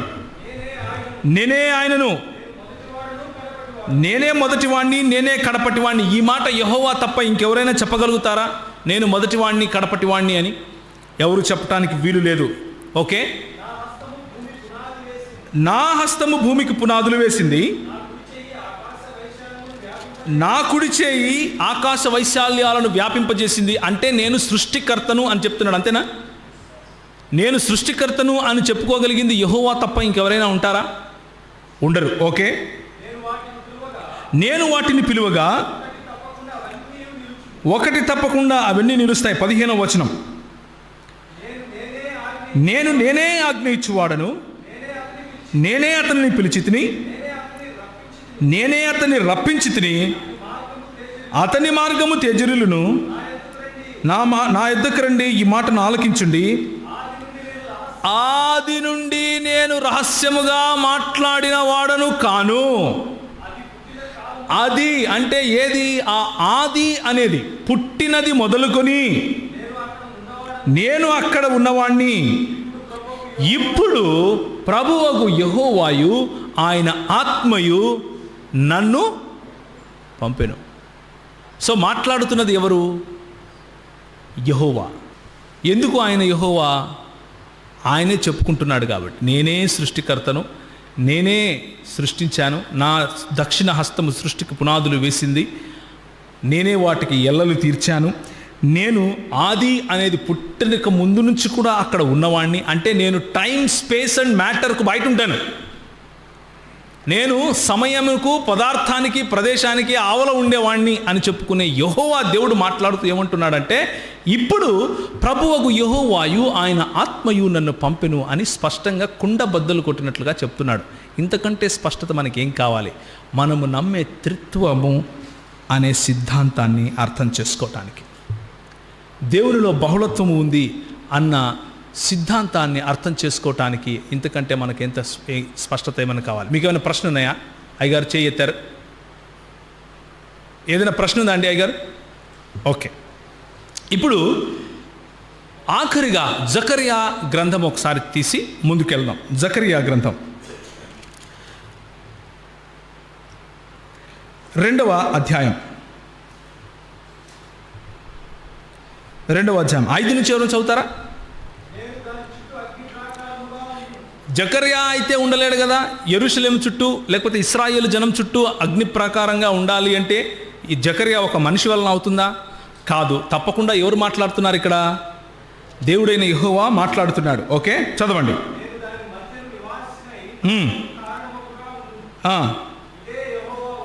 ఓకే, చదవండి. 10వ వచనానికి వెళ్దామా? సియోను నివాసులారా, నేను వచ్చి మీ మధ్య నివాసం చేస్తాను, సంతోషంగా ఉండి పాటలు పాడండి, ఇదే యెహోవా వాక్కు. ఆ దినమున అన్యజనులు అనేకులు యెహోవాను హత్తుకొని నాకు జనులవుతారు. ఇప్పుడు పంపించేది, ఇప్పుడు సరే, యెహోవాను హత్తుకుంటే ఎవరికి జనులు అవ్వాలి? యెహోవాకు జనులు అవ్వాలి, అంతేనా? నా ప్రశ్న అర్థమైందా మీకు? అన్ని జనులు నన్ను హత్తుకున్నారనుకో, నా జనులు అవుతారు. ఇక్కడ వాక్యం ఏం చెప్తుంది అంటే, ఆ దినమందు అన్యజనులు అనేకులు యెహోవాను హత్తుకొని ఎవరికి జనులు అవుతారంట? నాకు జనులు అవుతారు అంటుంది. మాట్లాడే ఒక యెహోవా ఏం చెప్తున్నాడు అంటే, మాట్లాడేది యెహోవా అని నేను ఎందుకు చెప్తున్నాను? అగ్ని ప్రాకారంగా ఉంటాను అని చెప్పగలిగేది యెహోవా తప్ప వేరే వాళ్ళు చెప్పలేరు. అంటే దేవుడు తప్ప ఇంకొకరు చెప్పలేరు. ఆ దేవుడు మాట్లాడుతూ ఏం చెప్తున్నాడు అంటే, ఒక దినం రాబోతా ఉంది, ఆ దినము యెహోవాను ప్రజలు హత్తుకుని నాకు జనులు అవుతారు అని చెప్తోంది దేవుని వాక్యం. ఓకే, తర్వాత చదవండి. నేను మీ మధ్య నివాసం చేస్తాను, అప్పుడు యెహోవా నన్ను మీ వద్దకు పంపి ఉన్నాడని మీరు తెలుసుకుంటారు. ఇదేంటి? మాట్లాడే యెహోవాను ఇంకొక యెహోవా పంపితే ఆయన మన దగ్గరికి వస్తాడంట. ఆయనను మనం హత్తుకోవడం కారణంగా మనము యెహోవాకు జనులమవుతామంట. పంపించే యెహోవా ఒకడుంటే, పంపింపబడగా వచ్చినటువంటి యెహోవా ఇంకొకరున్నారు అన్నది జకర్యా గ్రంథము స్పష్టంగా మనకు చెప్తా ఉంది. 12వ వచనం, మరియు తనకు స్వాస్థ్యమైన యెహోవా ప్రతిష్ఠితమైన దేశంలో యూదాను స్వతంత్రించుకును, యెరూషలేము ఆయనకు కొరుకును. సకల జనులారా, యెహోవా తన పరిశుద్ధమైన నివాసమును విడిచి వచ్చుచున్నాడు, ఆయన సన్నిధిని మౌనులై ఉండుడి. చివరికి వచ్చింది ఎవరు? పరిశుద్ధమైన సన్నిధిని విడిచిపెట్టి యెహోవాయే వచ్చాడు. పరిశుద్ధమైన సన్నిధిని విడిచిపెట్టి వచ్చిన యెహోవా ఎవరు అని అడిగితే, దానియేలు గ్రంథంలో కనిపించినటువంటి మెస్సియా. మీకా గ్రంథం 5వ అధ్యాయం 2వ వచనంలో, నేను నా ప్రత్యక్షతలు పురాతన కాలం నుండి శాశ్వత కాలం వరకు చూపిస్తూనే వస్తున్నాను అని చెప్పినటువంటి మెస్సియా. లూకా 23-24 అధ్యాయాల్లో సుధీర్ చెప్తున్నప్పుడు పిలాతు అడిగాడు, నువ్వు యూదుల రాజువా అంటే ఏమన్నాడు? నువ్వు అన్నట్టే అన్నాడు. బెత్లెహేము ఎఫ్రాతా, నువ్వు యూదా వంశంలో చిన్నదాని అనుకుంటున్నావు, కానీ నిన్ను ఏలబోయేవాడు, నా కొరకు నిన్ను ఏలబోయేవాడు ఎక్కడి నుంచి వస్తాడు? నీ నుంచే వస్తాడు అని మీకా గ్రంథం 5:2 చెప్పిన ఆ మెస్సియా ఇంకెవరో కాదు, నువ్వన్నట్టే అని సమాధానం ఇచ్చిన మన ప్రభువు. ఆయన లేఖనాలను విప్పి చెబుతూ ఉన్నప్పుడు ప్రజల గుండెలు మండుతాయి. ఆయన వాళ్ళతో పాటు నడిచి తన గాయపడిన హస్తాలను చూపించి నేనే అని చెప్పినప్పుడు ప్రజల జీవితాల్లో మార్పు చూస్తాం. ఈ మెస్సియాను గురించి మనం మాట్లాడుకుంటున్నాం. ఈ మెస్సియా యెహోవా పంపగా వచ్చినటువంటి యెహోవా అన్న విషయాన్ని మనం గుర్తుపెట్టుకోవాలి. యెహోవా పంపగా వచ్చినటువంటి ఈ యెహోవా ఇంకెవరో కాదు, మన ప్రభు అయినటువంటి యేసు. మన ప్రభు అయినటువంటి యేసును అన్యజనులు అనేకులు హత్తుకొనగా వారు యెహోవాకు అయ్యారా కాలేదా? ఈరోజు వరకు అవుతూనే ఉన్నారు, ఇక మీదట కూడా అవుతూనే ఉంటారు. అయితే యెహోవా సాక్షులు ఈ విధంగా మాట్లాడుతూ ఉంటారు, అరే బాగానే ఉంది ఇదంతా చెప్తున్నాం, కానీ యేసుప్రభు ఎక్కడ చెప్పాడు నేను దేవుణ్ణి? ఎక్కడని చెప్పాడా యేసుప్రభు నేను దేవుణ్ణని? చెప్పండి అంటే యేసుప్రభు దేవుణ్ణని నేను చెప్పలేదు అని చెప్పటానికి ఇప్పుడు 4వ దానికి వచ్చాం, క్వశ్చన్ అండ్ ఆన్సర్స్ దగ్గరికి. చెప్పటానికి వాళ్ళు ఒక ఉదాహరణ తీసుకుంటారు. ఏమని అంటే, ఒక ధనికుడైనటువంటి వాడు వెళుతూ ఉంటే ఆయన దగ్గరికి యేసుప్రభు దగ్గరికి ధనికుడైనటువంటి వాడు పరిగెట్టుకుంటూ వచ్చి, ఓ సద్బోధకుడా, నిత్యజీవం పొందాలంటే నేనేం చేయాలి అని అడిగాడు. అడిగితే యేసు ఏమన్నాడు? నన్నెందుకు సద్బోధకుడా అని పిలుస్తున్నావు? సత్పురుషుడు ఒకడే, ఎవరు? దేవుడు అని యేసుప్రభు చెప్పాడు కదా, అంటే నేను దేవుణ్ణి కాదు అని చెప్తున్నాడు కదా అని అంటారు. దాని తర్వాత ఏముంటుంది సమాధానం? యేసుప్రభు ఏమంటాడు? నీలో ఒకటి సమస్య ఉంది. ఏంటి? నీకు అన్నీ ఉన్నాయి కానీ ఐదోతనం లేదు. ఏంటో తెలుసా ఐదోతనం? నీ ఆస్తే నీకు దేవుడై ఉంది, దాన్ని నమ్మి ఎవరిని వెంబడించు? నన్ను వెంబడించు. దాన్నంతా అమ్మి నేను దేవుణ్ణి కాదు దేవుణ్ణి వెంబడించు అన్నాడా? కాదు, అదంతా అమ్మి నన్ను వెంబడించు. నువ్వు పూజించాల్సింది నీ ఆస్తిని కాదు, నన్ను అని చెప్తున్నాడు. నీకు విగ్రహముగా ఉండాల్సింది, దేవునిగా ఉండాల్సింది నీ సంతానం, నీ సంపత్తి కాదు, నేను అని చెప్తున్నాడు. ఆయన వేసిన ప్రశ్నలోనే ఆయన అంటే నువ్వు నన్ను దేవుడు అని పిలుస్తున్నావా అన్న ఆంతర్యం ఉంది, అంతేగాని నేను దేవుణ్ణి కాదు అని చెప్పడం లేదు అక్కడ. ఆయన వేసిన ప్రశ్నలోనే సద్బోధకుడా, సత్పురుషుడా అని నన్ను ఎందుకు పిలుస్తున్నావు? సత్పురుషుడు దేవుడు ఒక్కడే కదా, అంటే నేను దేవుడు నన్ను నమ్ముతున్నావా అని అడుగుతున్నాడు. ఆ విషయాన్ని అర్థం చేసుకోకుండా మన యెహోవా సాక్షులు కొంచెం పొరపడుతూ ఉంటారు. ఇంకొక ఉదాహరణ కూడా చూడండి. ఇంకొకటి ఏమంటారు అంటే, let me just skip it all together. Okay, ఇంకొక మాట, యేసుప్రభు ఏ విధంగా దేవుడు అవుతాడండి? యేసుప్రభు ప్రార్థన చేశాడు కదా. ఇంతవరకు మన లూకా రాసిన సువార్త 23-24 వచనాల్లో చదువుతున్నప్పుడు ఆయన ఏమన్నాడు? ఏలీ ఏలీ లామా సబక్తాని. అది మార్కులో ఉంది, క్షమించండి, మత్తయిలో ఉంది, మార్కులో ఉంది, లూకాలో లేదు. కానీ ఆయన ఇంకొక మాట కూడా అన్నాడు. ఏమన్నాడు? ప్రభువా, వీరేమి చేస్తున్నారో వీరు ఎరుగరు, వీరిని క్షమించుము. అంటే ఇదేంటి? ప్రార్థన కాదా?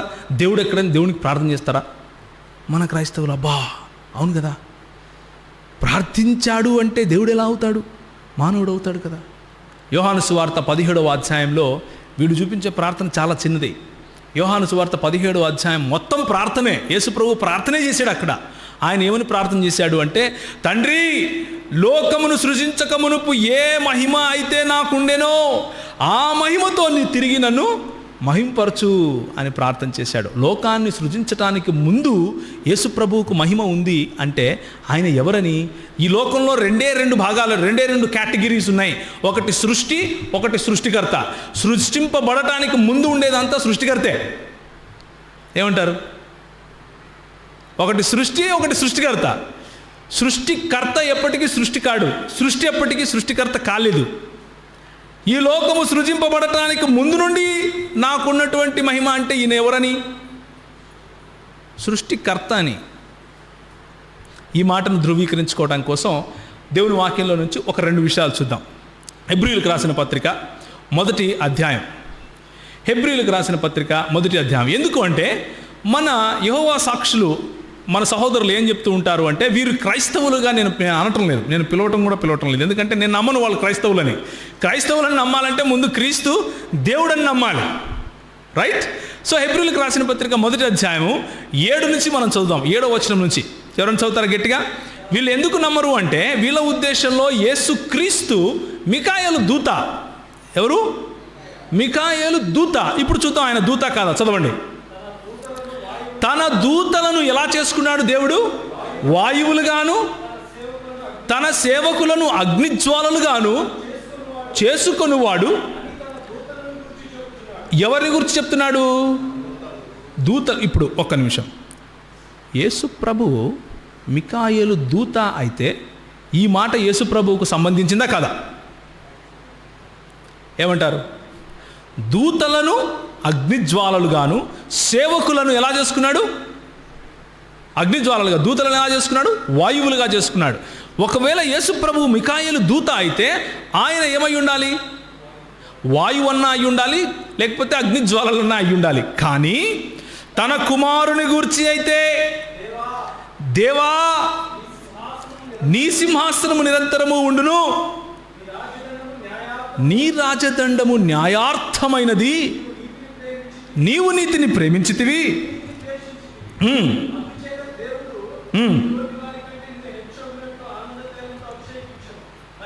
చాలు. సో ఇప్పుడు దేవుడు ఎవరిని దేవా అని పిలుస్తున్నాడు? ఏమంటారు? ఎవరిని దేవుడు దేవా అని పిలుస్తున్నాడు? ఏంటి ఆన్సర్ చెప్పరు?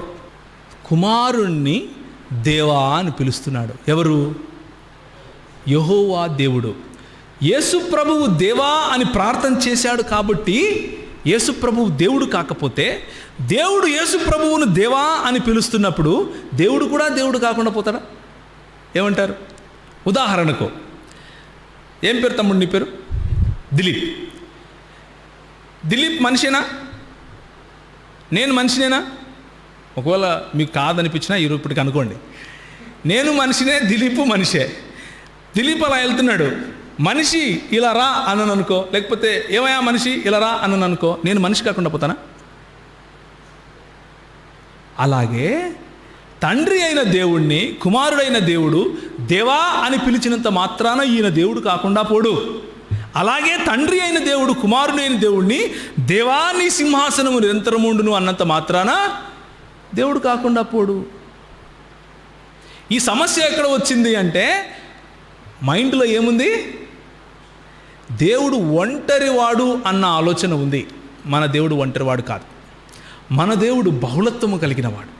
ఆయన తండ్రి కుమార పరిశుద్ధాత్మలుగా తను తాను ప్రత్యక్షపరచుకున్నటువంటి దేవుడు. ఈ మాట హెబ్రీయులకు రాసిన పత్రిక 1వ అధ్యాయం 7వ వచనంలో ఉన్నట్టు మాట ఎక్కడి నుంచి తీశారో తెలుసా? కీర్తనల గ్రంథం నుంచి తీశారు. ఇదే మాటను ఇంకొకసారి హెబ్రీయులకు రాసిన పత్రిక 1వ అధ్యాయం 10వ వచనం చదవండి.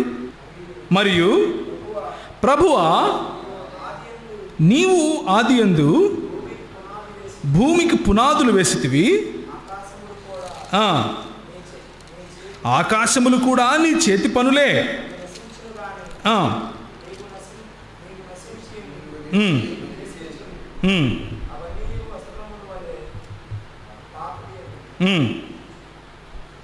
రైట్, చాలు. సో ఈ మాటలు ఎక్కడి నుంచి తీసుకున్నారు అంటే, కీర్తనల గ్రంథము 102 నుంచి తీసుకున్నారు. ఒకసారి కీర్తనల గ్రంథం 102కి వస్తారా? కీర్తనల గ్రంథము 102 ఎవరిని గురించినటువంటి ప్రార్థన ఇది అని అంటే, 102వ అధ్యాయం 1వ వచనం ఏముంటుందంటే, యెహోవా నా ప్రార్థన ఆలకించుము అని మొదలు పెడుతున్నాడు కీర్తనాకారుడు. ఎవరితో ప్రార్థిస్తున్నాడు? యెహోవాకు ప్రార్థిస్తున్నాడు. ఏమని ప్రార్థిస్తున్నాడు? యెహోవా నా ప్రార్థనను ఆలకించుము. యెహోవా సాక్షులు వచ్చినప్పుడు ఇది చూపించండి. 102వ అధ్యాయం. ఇక్కడ ఎవరితో మాట్లాడుతున్నాడు ఈయన కీర్తనకారుడు? యెహోవాతోనే మాట్లాడుతున్నాడు. చూశారా, యెహోవాకే ప్రార్థన చేస్తున్నాడు అంటాడు. ఏముంది 25వ వచనంలో? ఆదియందు నీవు భూమికి పునాది వేసితివి, ఆకాశములు కూడా నీ చేతి పనులే, అవి నశించును గాని నీవు నిలిచియుందువు, అవన్నీ వస్త్రం వలె పాతగిలును, ఒకడు అంగవస్త్రము తీసివేసినట్లు నీవు వాటిని తీసివేయుదువు. ఇది ఎక్కడో చదివినట్లుందా లేదా?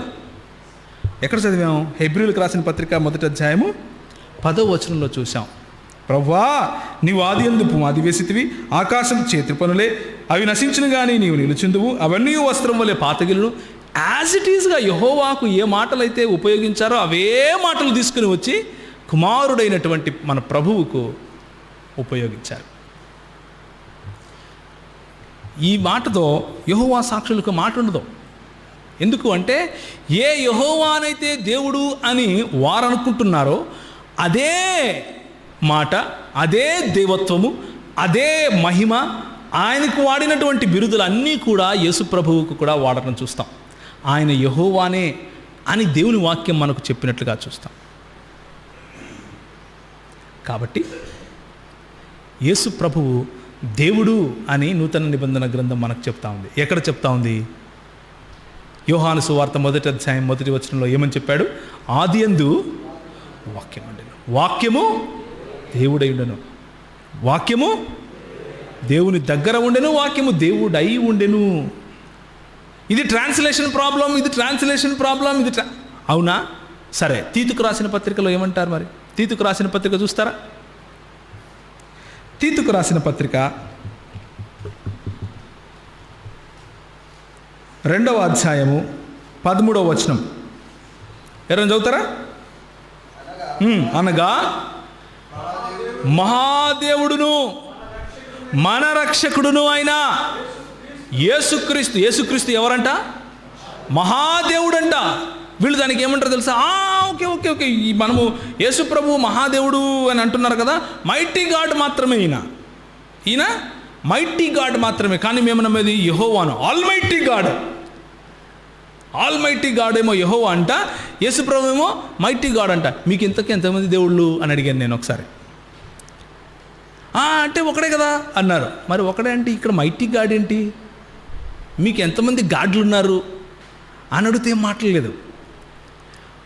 యెహోవా సాక్షులు మేము ఒక దేవుణ్ణి ఆరాధిస్తున్నాం అంటూనే బహుదైవారాధనకు వెళ్ళే ఆలోచన ఉన్నటువంటి వాళ్ళు. ఎందుకంటే లేఖనాల పట్ల అవగాహన తక్కువై ఆ సమస్య. దేవుని వాక్యం ఏం చెప్తుంది? ఆయన మహాదేవుడును మన రక్షకుడును అయినాడు. ఎవరు? యేసు ప్రభువుని గురించి మాట్లాడుతున్నారు ఇక్కడ. ఆయన మహాదేవుడు అని దేవుని వాక్యం చెప్తుంది. రోమీయులకు రాసిన పత్రిక 9వ అధ్యాయం ఒకసారి చూడండి. ముగిద్దాం, మనకు సమయము గతించిపోయింది కాబట్టి ఈ మాటతో ముగిస్తాను.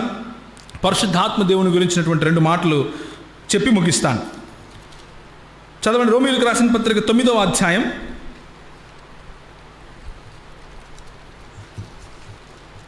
తీశారు ఎవరైనా? రోమీయులకు రాసిన పత్రిక 9వ అధ్యాయం 5వ వచనం చదవండి.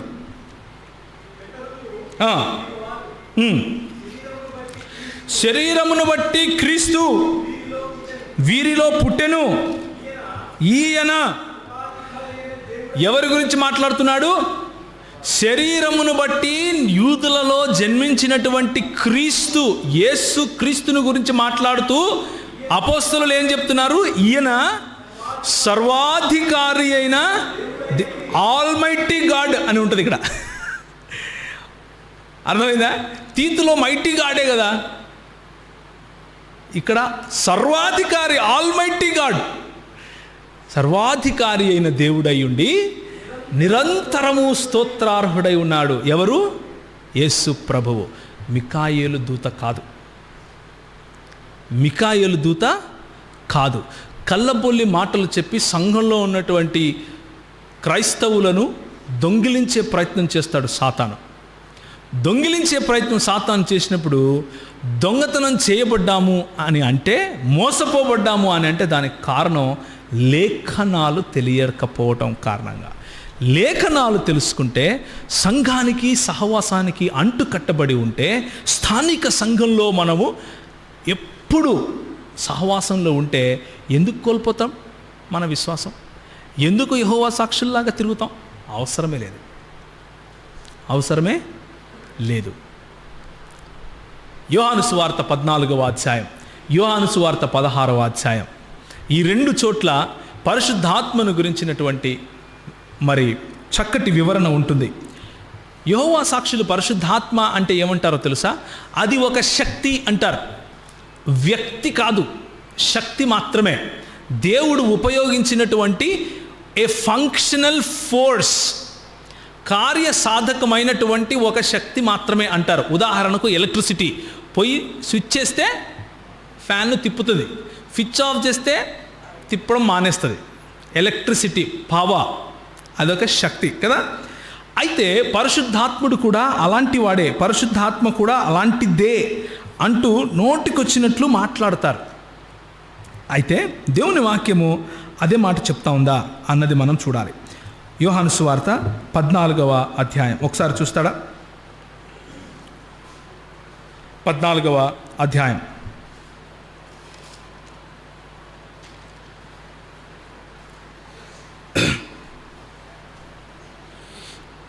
26వ వచనం. ఆదరణకర్త అనగా తండ్రి నానామమున పంపబోవు పరిశుద్ధాత్మ సమస్తమును మీకు బోధించి నేను మీతో చెప్పిన సంగతులన్నిటినీ మీకు జ్ఞాపకము చేయును. శాంతి మీకు అనుగ్రహించి వెళ్ళుచున్నాను, నా శాంతినే మీకు అనుగ్రహించి వెళ్ళుచున్నాను అంటూ పరిశుద్ధాత్మ గురించి మాట్లాడుతున్నాడు. 16వ వచనం కూడా ఒకసారి చూస్తారా? 14 నుంచి చదువుతున్నా. నా నామమున మీరు నన్నేమడిగినను నేను చేస్తాను, మీరు నన్ను ప్రేమించిన ఎడల నా ఆజ్ఞలు గైకుంటారు. నేను తండ్రిని వేడుకుంటాను, మీ వద్దకు ఎల్లప్పుడూ ఉండుటకై ఆయన వేరొక ఆదరణకర్తను అనగా సత్యస్వరూపయగు ఆత్మను మీకు అనుగ్రహించును. లోకము దానిని అనుందా, ఆయనను అనుందా? ఆయనను చూడదు, ఆయనను ఎరుగదు, గనుక ఆయనను పొందనేరదు. మీరు ఆయనను ఎరుగుదురు, ఆయన మీతో కూడా నివసించును, మీలో ఉండును, మిమ్మును అనాథలుగా విడువను, మీ యొద్దకు వత్తును అంటూ యోహాను సువార్త 14వ అధ్యాయంలో పరిశుద్ధాత్మకు ఉండవలసినటువంటి క్వాలిటీస్ అన్నీ చెప్తున్నాడు. ఆయన అని ఎలక్ట్రిసిటీని పిలుస్తున్నామా? వెళ్ళి ఆయన స్విచ్ వేస్తారా అంటాం మనం. ఏమంటాం? శక్తికి స్త్రీలింగం పుంలింగం ఉండదు, న్యూట్రల్ అది, అవునా కాదా? ఆయన అని పిలిచినప్పుడు వ్యక్తిని మాత్రమే పిలుస్తాం. అలా వ్యక్తి అంటే ఏంటి అంటే భావములను ఎరిగినవాడు, భావనలను ఫీల్ అవగలవాడు. ఆయనను నొప్పించవచ్చు, ఆయనను సంతోషపెట్టవచ్చు, ఆయనను బాధించవచ్చు, ఆయనను సంతోషపెట్టవచ్చు. ఆయన మనం మాట్లాడితే వినగలుగుతాడు, ప్రతిస్పందించగలుగుతాడు. ఆయన స్వంతంగా నిర్ణయాలు తీసుకొనగలుగుతాడు. కొరింథీయులకు రాసిన పత్రికలో 11వ అధ్యాయం 12వ అధ్యాయం 13వ అధ్యాయంలో పరిశుద్ధాత్ముడు చేసే కార్యాలను ఆయన తనకిష్టం వచ్చినట్లుగా తన చిత్త ప్రకారంగా సంఘంలో ఏం చేస్తాడు? వరాలను పంచుతాడు. తనకిష్టం వచ్చినట్లు తన సొంత ఇచ్ఛ ప్రకారంగా సంఘాన్ని కడతాడు. ఆయన అంటూ మాట్లాడుతున్నటువంటి ఈ మాటలో మూడు విషయాలు వ్యక్తిలో ఉంటాయి. Number 1 intelligence, number 2 వొల్యూషన్, number 3 emotion. అంటే స్వయంగా నిర్ణయాలు తీసుకోగలిగినటువంటి శక్తి, బుద్ధి, తర్వాత భావనలకు ప్రతిస్పందించగలిగే శక్తి. ఈ 3 ఉంటే వ్యక్తి అని పిలవాలి, శక్తి అని పిలవకూడదు. కనుకనే యేసు ప్రభువు ఏ విధంగా వ్యక్తో, తండ్రి అయిన దేవుడు ఏ విధంగా వ్యక్తో, అదేవిధంగా పరిశుద్ధాత్మ దేవుడు కూడా వ్యక్తిగా మనకు పరిచయం అవుతాడు. అయితే ఈ పరిశుద్ధాత్మ దేవుడు ఫంక్షనల్ శక్తి కాదు అని నేను ఎందుకు అంటున్నాను అంటే, ఆయన సర్వవ్యాపి అయి ఉండాలి. అన్ని చోట్ల అందరితో యేసు ప్రభువు మాట్లాడిన మాటలు బోధించాలి అంటే ఆయన సర్వవ్యాపి అయి ఉండాలి. సర్వవ్యాపి అయి ఉన్నవాడు, సర్వవ్యాపి అయి ఉన్న వ్యక్తి దేవుడు కాక ఇంకెవరు అవుతారు? అన్ని చోట్ల అందరితోనూ ఒకే రకంగా ఒకే సమయంలో ఉండగలవాడు దేవుడు కాక ఇంకెవరు? మీలో ఉండును అంటే ఆయనలో ఉన్నాడు, నాలో ఉన్నాడు, మీలో ఉన్నాడు, అందరిలో ఉన్నాడు. దేవుడు కాక ఇంకెవరు అవుతాడు? సర్వజ్ఞుడు అయి ఉండాలి అంటే యేసుక్రీస్తు యొక్క జ్ఞానమును తెలిసి మనకు బోధిస్తున్నాడు అంటే సర్వజ్ఞుడు అయి ఉండాలి. సర్వజ్ఞుడు దేవుడు కాక ఇంకెవరు అవుతారు? కాబట్టి తండ్రి కుమార పరిశుద్ధాత్మలుగా మన ముందు తన ఉనికిని చాటుకున్నటువంటి దేవుడు అయిన యెహోవాను మనం ఆరాధిస్తున్నాం, అంతేగాని ఒంటరి వాడైనటువంటి దేవుడిని కాదు. యెహోవా సాక్షులు చెప్పే యెహోవాకు, బైబిల్ చెప్పే యెహోవాకు ఉన్న తేడా అది. ఈ సబ్జెక్టు గురించి, దేవునిలో ఉన్న బహుళత్వము, యెహోవా సాక్షులు అడిగే ప్రశ్నలకు సమాధానాలు గురించి మీరు ఎక్కువగా తెలుసుకోవాలి అంటే మన క్రిస్టియన్ ట్రూత్ బుక్ రూమ్లో, మన క్రైస్తవ సత్య గ్రంథశాలలో త్రిత్వం అనే పుస్తకం ఉంది. ఆ పుస్తకాన్ని మీరు కొనుక్కొని చదవండి. అందులో మరింత సమాచారం మీకు దొరుకుతుంది. ప్రభువు ఈ వాక్యాన్ని దీవించునుగాక. అయితే మనందరము లేచి నిలబడినట్లయితే ఒక చిన్న వాక్య భాగాన్ని చదివి ముగించుకుందాం. అందరూ లేచి నిలబడినట్లయితే ప్రకటన గ్రంథము 5వ అధ్యాయం. ప్రకటన గ్రంథం 5వ అధ్యాయం. దేవుని వాక్యంలో ఉన్నటువంటి శక్తి చూడండి. యేసు ప్రభువు యొక్క శక్తి, యేసు ప్రభువు యొక్క దేవత్వము చక్కగా ప్రకటన గ్రంథము 5వ అధ్యాయంలో మనకు కనిపిస్తుంది. 11వ వచనం నుంచి చదువుదాం. నేను 1, 2, 3 అంటాను. 3 తర్వాత మనం చదవటం మొదలు పెడదాం. మీ దగ్గర బైబిల్ ఉంటే ఓపెన్ చేసి చూడండి. ఒకవేళ సెల్ ఫోన్స్లో బైబిల్ ఉంటే సెల్ ఫోన్స్ ఆన్ చేసి బైబిల్ తీయండి. కానీ చదవటం చాలా ముఖ్యం, చాలా మంచిది. 11వ వచనం, ప్రకటన గ్రంథము 5వ అధ్యాయం 11వ వచనం. మరియు నేను చూడగా సింహాసనమును, జీవులను, పెద్దలను ఆవరించి ఉన్న అనేక దూతల స్వరము వినబడెను. వారి లెక్క కోట్ల కొలదిగా ఉండెను. వారు వధింపబడిన గొర్రెపిల్ల శక్తియు, ఐశ్వర్యమును, జ్ఞానమును, బలమును, ఘనతయు, మహిమయు, స్తోత్రమును పొందనర్హుడని గొప్ప స్వరముతో చెప్పుచుండరి. అంతటా పరలోకమందును, భూలోకమందును, భూమి క్రిందను, సముద్రములోను ఉన్న ప్రతి సృష్టము అనగా వాటిలో ఉన్న సర్వమును సింహాసనాసీనుడై ఉన్న వానికిని గొర్రె పిల్లకును స్తోత్రము, ఘనత, మహిమ, ప్రభావము యుగ యుగములు కలుగునుగాక అని చెప్పుట వింటిని. ఆ 4 జీవులు ఆమెన్ అని చెప్పగా ఆ పెద్దలు సాగిలపడి నమస్కారం చేసిరి. ఎవరికో తెలుసా? మన ప్రభువైన యేసు ప్రభువుకు. గొర్రె పిల్ల ఎదుట జీవులు, పెద్దలు, దేవదూతలు సాగిలపడి నమస్కారం చేస్తున్నారు. మికాయేలు దూత కూడా చేస్తున్నాడు. మికాయేలు దూత కూడా చేస్తున్నాడు. అంతేకాని ఆయన మికాయేలు దూత కాదు. ఆయన అంటాడు, మీరు చూస్తారు, నేను తిరిగి రాబోతున్నాను. నన్ను పొడిచిన వారు కూడా చూస్తారు, నేను వస్తాను. యెహోవా సాక్షులు కూడా చూస్తారు. ఆయన వస్తాడు. మన ప్రభువు యొక్క ఘనత అది. మన ప్రభువు పొడవబడి తిరిగి లేచి శిష్యుల దగ్గరికి వస్తే తోమా నమ్మక వచ్చి ఏమంటాడు అంటే, నేను ఆయన పొడవబడిన చేతులలో వేలు పెట్టాలి, పక్కలో తాకి చూస్తే కానీ నమ్మను అంటాడు. నమ్మిన తర్వాత ఏమంటాడో తెలుసా? హకుర్యాస్ము కహతియాస్ము అంటాడు. అంటే నా ప్రభువా, నా దేవా అంటాడు. ఎవరిని? యేసు ప్రభువుని. హకుర్యాస్ము కహతియాస్ము, నా ప్రభువా, నా దేవా. యేసు ప్రభు కాదు కాదు కాదు, నేను దేవుడిని కాదు అన్నాడా? అనలేదు. నువ్వు నన్ను సత్పురుషుడా అని ఎందుకన్నావు అన్నవాడు, నువ్వు నన్ను దేవుడు అని ఎందుకన్నావు అని అన్నాడా? అనలేదు. ఆయన ఆ ఆరాధనను స్వీకరించాడు. సుధీర్ చెప్పినటువంటి 23, 24 వచనాలు లూకా సువార్తలో ఆయన ఆరోహణుడై వెళ్ళిపోతున్న సమయంలో అందరూ ఏం చేశారు? ఆయనకు మ్రొక్కిరి. ఆయనను మ్రొక్కారు, ఆయనను ఆరాధించారు. మనము పరలోకంలో అదే చేయబోతున్నాం. ప్రభువు మన ఆరాధనలను స్వీకరించడం కోసం గొర్రెపిల్లగా సిద్ధపడి ఉన్నాడు. తలలు వంచుకుంటే ప్రార్థన చేసుకుందాం. ప్రేమ కలిగిన తండ్రి, కృప కలిగినటువంటి దేవ, మరి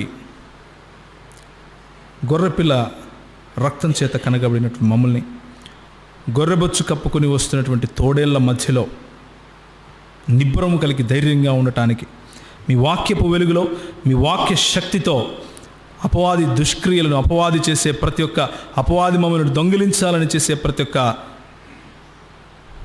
ప్రయాసను వృధా చేయటానికి, క్రీస్తుకు విరోధముగా వచ్చే ప్రతి ఆలోచనను చెరపట్టి మీ పాదాల చెంతకు తీసుకుని రావటానికి పౌలుకి ఇచ్చినటువంటి తెగువను, పౌలుకి ఇచ్చినటువంటి ధైర్యాన్ని, స్టెఫెనుకి ఇచ్చినటువంటి ధైర్యాన్ని మీ సంఘానికి, మీ సంఘ బిడ్డలకు దయచేయండి. చేరి వచ్చిన ప్రతి ఒక్క యువనస్తుడిని ఆశీర్వదించి బలపరిచి అలాంటి తెగువను, ధైర్యాన్ని, మీ పట్ల ప్రేమను దయచేయమని, మీరు మమ్మల్ని ఆశీర్వదించి పంపించమని చిన్ని ప్రార్థనను యేసు ప్రభువు వారి శ్రేష్టమైన నామంలో అడిగి వేడుకుంటున్నాం తండ్రి, ఆమెన్. దయచేసి కూర్చోండి. మీకు ఏదైనా ప్రశ్న ఉంటే అడగచ్చు, లేనట్లయితే మరి ఈ సమయాన్ని అయ్యగారికి అందిస్తున్నాను. యేసు ప్రభు దైవత్వం విషయంలో, త్రిత్వ సిద్ధాంతం విషయంలో, మన బైబిల్ విషయంలో ఏదైనా ప్రశ్న ఉంటే మీరు అడగచ్చు. లేకపోతే మరి మన క్రైస్తవ అడగండి. ఏమంటారు? Yes, correct, right. సహోదరుడు అడిగే ప్రశ్న ఏంటంటే, మన దగ్గర ఉన్నటువంటి బైబిల్ గ్రంథంలో 66 పుస్తకాలు ఉన్నాయి, కానీ రోమన్ క్యాథలిక్ మిషన్ వారు వాడుతున్నటువంటి పుస్తకంలో ఇంతకంటే ఎక్కువ పుస్తకాలు ఉన్నాయి కదా, మరి ఏంటి అని అంటున్నారు. అయితే బైబిల్ గ్రంథంలో చేర్చటము అనేది, తీసివేయటము అనేది ఈ రెండు తప్పే.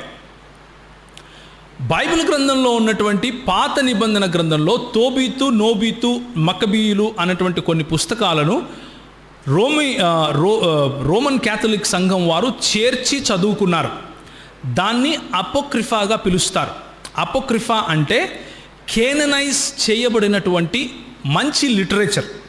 అది మంచి పుస్తకాలే, కానీ వాటిలో దేవుని గురించి నేర్చుకోవలసినటువంటి, మనుషులకు దేవునికి మధ్య ఉన్నటువంటి సంబంధాన్ని వివరించే మాటలు ఏవి లేవు. కాబట్టి క్రైస్తవ సంఘము అపోక్రిఫాగా పిలువబడుతున్నటువంటి మంచి పుస్తకాలే అయినప్పటికీ దేవుని గురించిన వర్ణన లేదు. కాబట్టి దేవునికి మనుషులకు మధ్య ఉన్నటువంటి ఆ సంబంధాన్ని చూపించే పుస్తకాలు కాదు. కాబట్టి అదేవిధంగా ప్రవక్తలు వ్రాసినటువంటి పుస్తకాలు కాదు. కాబట్టి మనం వాటిని తీసుకోం. మరి 22, 23, 24 అధ్యాయాలు సుధీర్ చెప్పినప్పుడు మీరు ఒక మాట వినుంటారు. ఏమని అంటే, ప్రవక్త మోషే ధర్మశాస్త్రములోను, ప్రవక్తలలోను, తర్వాత కీర్తనలలోనూ చెప్పిన ప్రతి మాట నెరవేరబడుటకు యేసు ప్రభువుకు ఏదైతే జరిగిందో అలా జరిగింది అని. ప్రవక్తలు చెప్పిన మాటలు మన దగ్గర ఉన్నాయి. మోషే రాసినటువంటి పంచకాండం మన దగ్గర ఉంది. కీర్తనలు మరియు విజ్డమ్ బుక్స్ అని ఏవైతే అంటామో, జబూర్ అంటారు, అవన్నీ కూడా మన దగ్గర ఉన్నాయి. అంతకు మించినవి యేసు ప్రభువు వారు పాత నిబంధన గ్రంథంలో దేన్నైతే ఆయన ఆ రోజు చదివి మన ముందు ఇవి నిజమైన దేవుని లేఖనాలు అని చెప్పాడో వాటిని మాత్రమే మనం తీసుకున్నాం. ఉదాహరణకు యేసు ప్రభువు వారు లేచి నిలబడి యెషయా గ్రంథం చదివారు. అంటే ప్రవక్తల గ్రంథాన్ని, ఇప్పుడు యెషయా గ్రంథం అంటే ప్రత్యేకంగా ఒక చుట్ట ఉంటుంది, కానీ అది ప్రవక్తల గ్రంథము అనే ఒక చుట్టలో ఉంటుంది. సో ఆయన ప్రవక్తల గ్రంథాన్ని దేవుని వాక్యంగా ధృవీకరిస్తున్నట్లు అర్థం చేసుకోవాలి. ఆయన ధర్మశాస్త్రం నుంచి కోట్ చేస్తున్నాడు అంటే అర్థం ఏంటి? మోషే రాసినటువంటి ధర్మశాస్త్రాన్ని ఆయన లేఖనముగా మనకు ధృవీకరిస్తున్నాడు అని అర్థం. అదేవిధంగా కీర్తనలో మరి నన్ను దావీదు కుమారుడని నువ్వు అంటున్నావు, కానీ దావీదే నన్ను ఏమంటున్నాడు? తండ్రి అని పిలుస్తున్నాడు అని ఆయన అంటాడు. అంటే ఏంటి? దావీదు కీర్తనలు మరియు విజ్డమ్ పుస్తకాలను కూడా ఆయన దేవుని వాక్యముగా ధృవీకరిస్తున్నట్లుగా అర్థం చేసుకుంటాం. యేసు ప్రభువు ధృవీకరించని వాటిని మనం తీసుకోవాల్సిన అవసరం లేదు. అందుకనే మనము అపోక్రిఫాను మనం తీసుకోలేదు. Thank you. ఇంకేదైనా ప్రశ్న?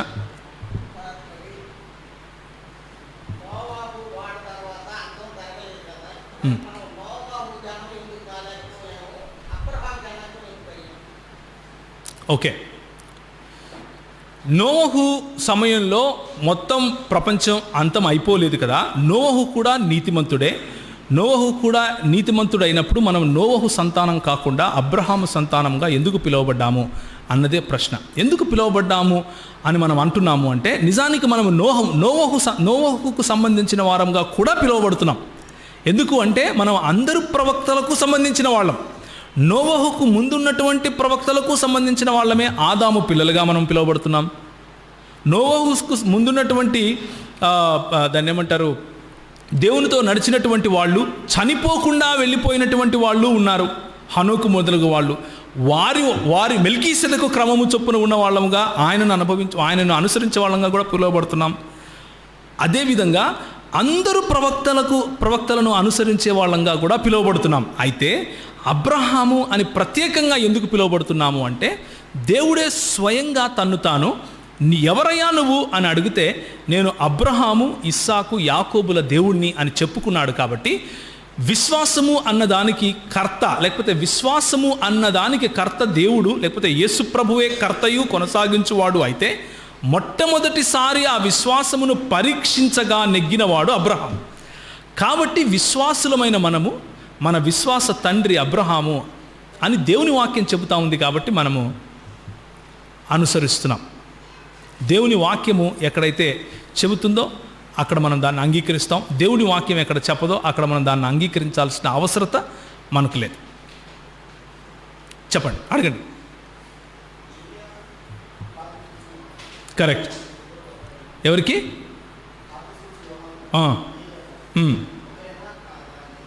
Okay, thank you brother. బాప్తిసమిచ్చి యోహాను, ఏలియా వీరిద్దరూ ఒకరేనా అన్నదే సమస్య కదా. యేసు ప్రభువు వారు దానికి ఒక చక్కటి మాట చెప్తారు. ఏమని చెప్తారు అంటే, ఈ భూలోకంలో స్త్రీకి జన్మించిన ప్రతి అందరికంటే కూడా శ్రేష్టమైన వాడు ఎవరంటారు? యేసు ప్రభువు కాదు, బాప్తిసమిచ్చి యోహాను అని చెప్తాడు. అయితే నా రాజ్యంలో ఒక అల్పుడు కూడా ఈయనకంటే గొప్పవాడు అని చెప్తాడు. ఎందుకు చెప్తున్నాడు అంటే, అక్కడ పాత నిబంధన గ్రంథంలో ఉన్నటువంటి క్రియల ద్వారా దేవుణ్ణి సంతోషపెట్టాలి అన్నటువంటి ధర్మశాస్త్ర రీత్యా ఏలియా ఆత్మ కలిగిన వాడైనటువంటి బాప్తిసమిచ్చి యోహాను ఉన్నాడు. కానీ ఉచితముగా ఏ క్రియలు లేకుండా ఉచితంగా రక్షణ పొందుకున్నారు. నేను మీకు ఇచ్చినటువంటి రక్షణ పొందుకున్న మీరు కేవలము విశ్వాసము కారణంగా రక్షణ పొందుకుంటున్నటువంటి మీరు ఇంతకంటే ఘనులు అని యేసు ప్రభు చెప్తున్నాడు. సో ఏలియా ఆత్మ గలవాడుగా మరి బాప్తిసమిచ్చి యోహానును పిలువబడ్డారు. బాప్తిసమిచ్చి యోహాను ఏలియా యొక్క ఆత్మ కలిగిన వాడు. రెండవ మారు ఏలియా వచ్చినటువంటి వాడు ఆయనే అన్నది నిజం. అయితే అందులో భిన్నమైన వాదనలు ఉన్నాయి. ఏమని వాదనలు ఉన్నాయంటే, ఆయన ఏలియా ఆత్మ కలిగిన వాడు మాత్రమే కానీ ఏలియాగే తిరిగి వచ్చినవాడు కాదు అన్నటువంటి వాదన ఒకటి. ఇంకొక వాదనేమో ఏలియా ఆత్మ కలిగి ఏలియా లాగానే ఏదైతే దేవుని వాక్యంలో చెప్పబడిందో అలా వచ్చినవాడు ఆయనే అన్నటువంటి మాట ఒకటి. రెండిట్లో ఏ అర్థాన్ని మనం తీసుకున్నా కానీ క్రైస్తవులంగా మనకు ఇబ్బంది లేదు. మనకెందుకు ఇబ్బంది లేదు అంటే, అంతకంటే శ్రేష్టమైన వారం మనం. Right, thank you. ఏదైనా ఇంక ప్రశ్న ఉందా? నేను ఎందుకు అలాంటి సమాధానం చెప్పాను అంటే, దాని గురించిన నా అభిప్రాయం ఒకటి ఉంది. ఆ అభిప్రాయం నేను నీకు చెప్పటం వల్ల క్రైస్తవ సంఘానికి పెద్ద ఉపయోగం లేదు. క్రైస్తవ సంఘానికి ఉపయోగం ఎప్పుడు అంటే, క్రైస్తవ సంఘాన్ని బలపరిచే మాటలు మాట్లాడుకున్నప్పుడు. సో ఆయన ఏలియానా కాదా అన్న విషయము ప్రత్యేకంగా మనం మాట్లాడుకుందాం. ఏమైనా ప్రశ్న ఉంటే అడగచ్చు. Okay, thank you very much. మీరందరూ వచ్చినందుకు చాలా చాలా వందనాలు. అడగండి అయ్యారు. ఓకే. మరి మన ప్రియరక్షకుడైన యేసు ప్రభు వారికి మరి మిమ్మల్ని అందరినీ ఈరోజు ఇక్కడికి తీసుకుని వచ్చినందుకు ఆయనకు అందరికంటే ముందు వందనాలు.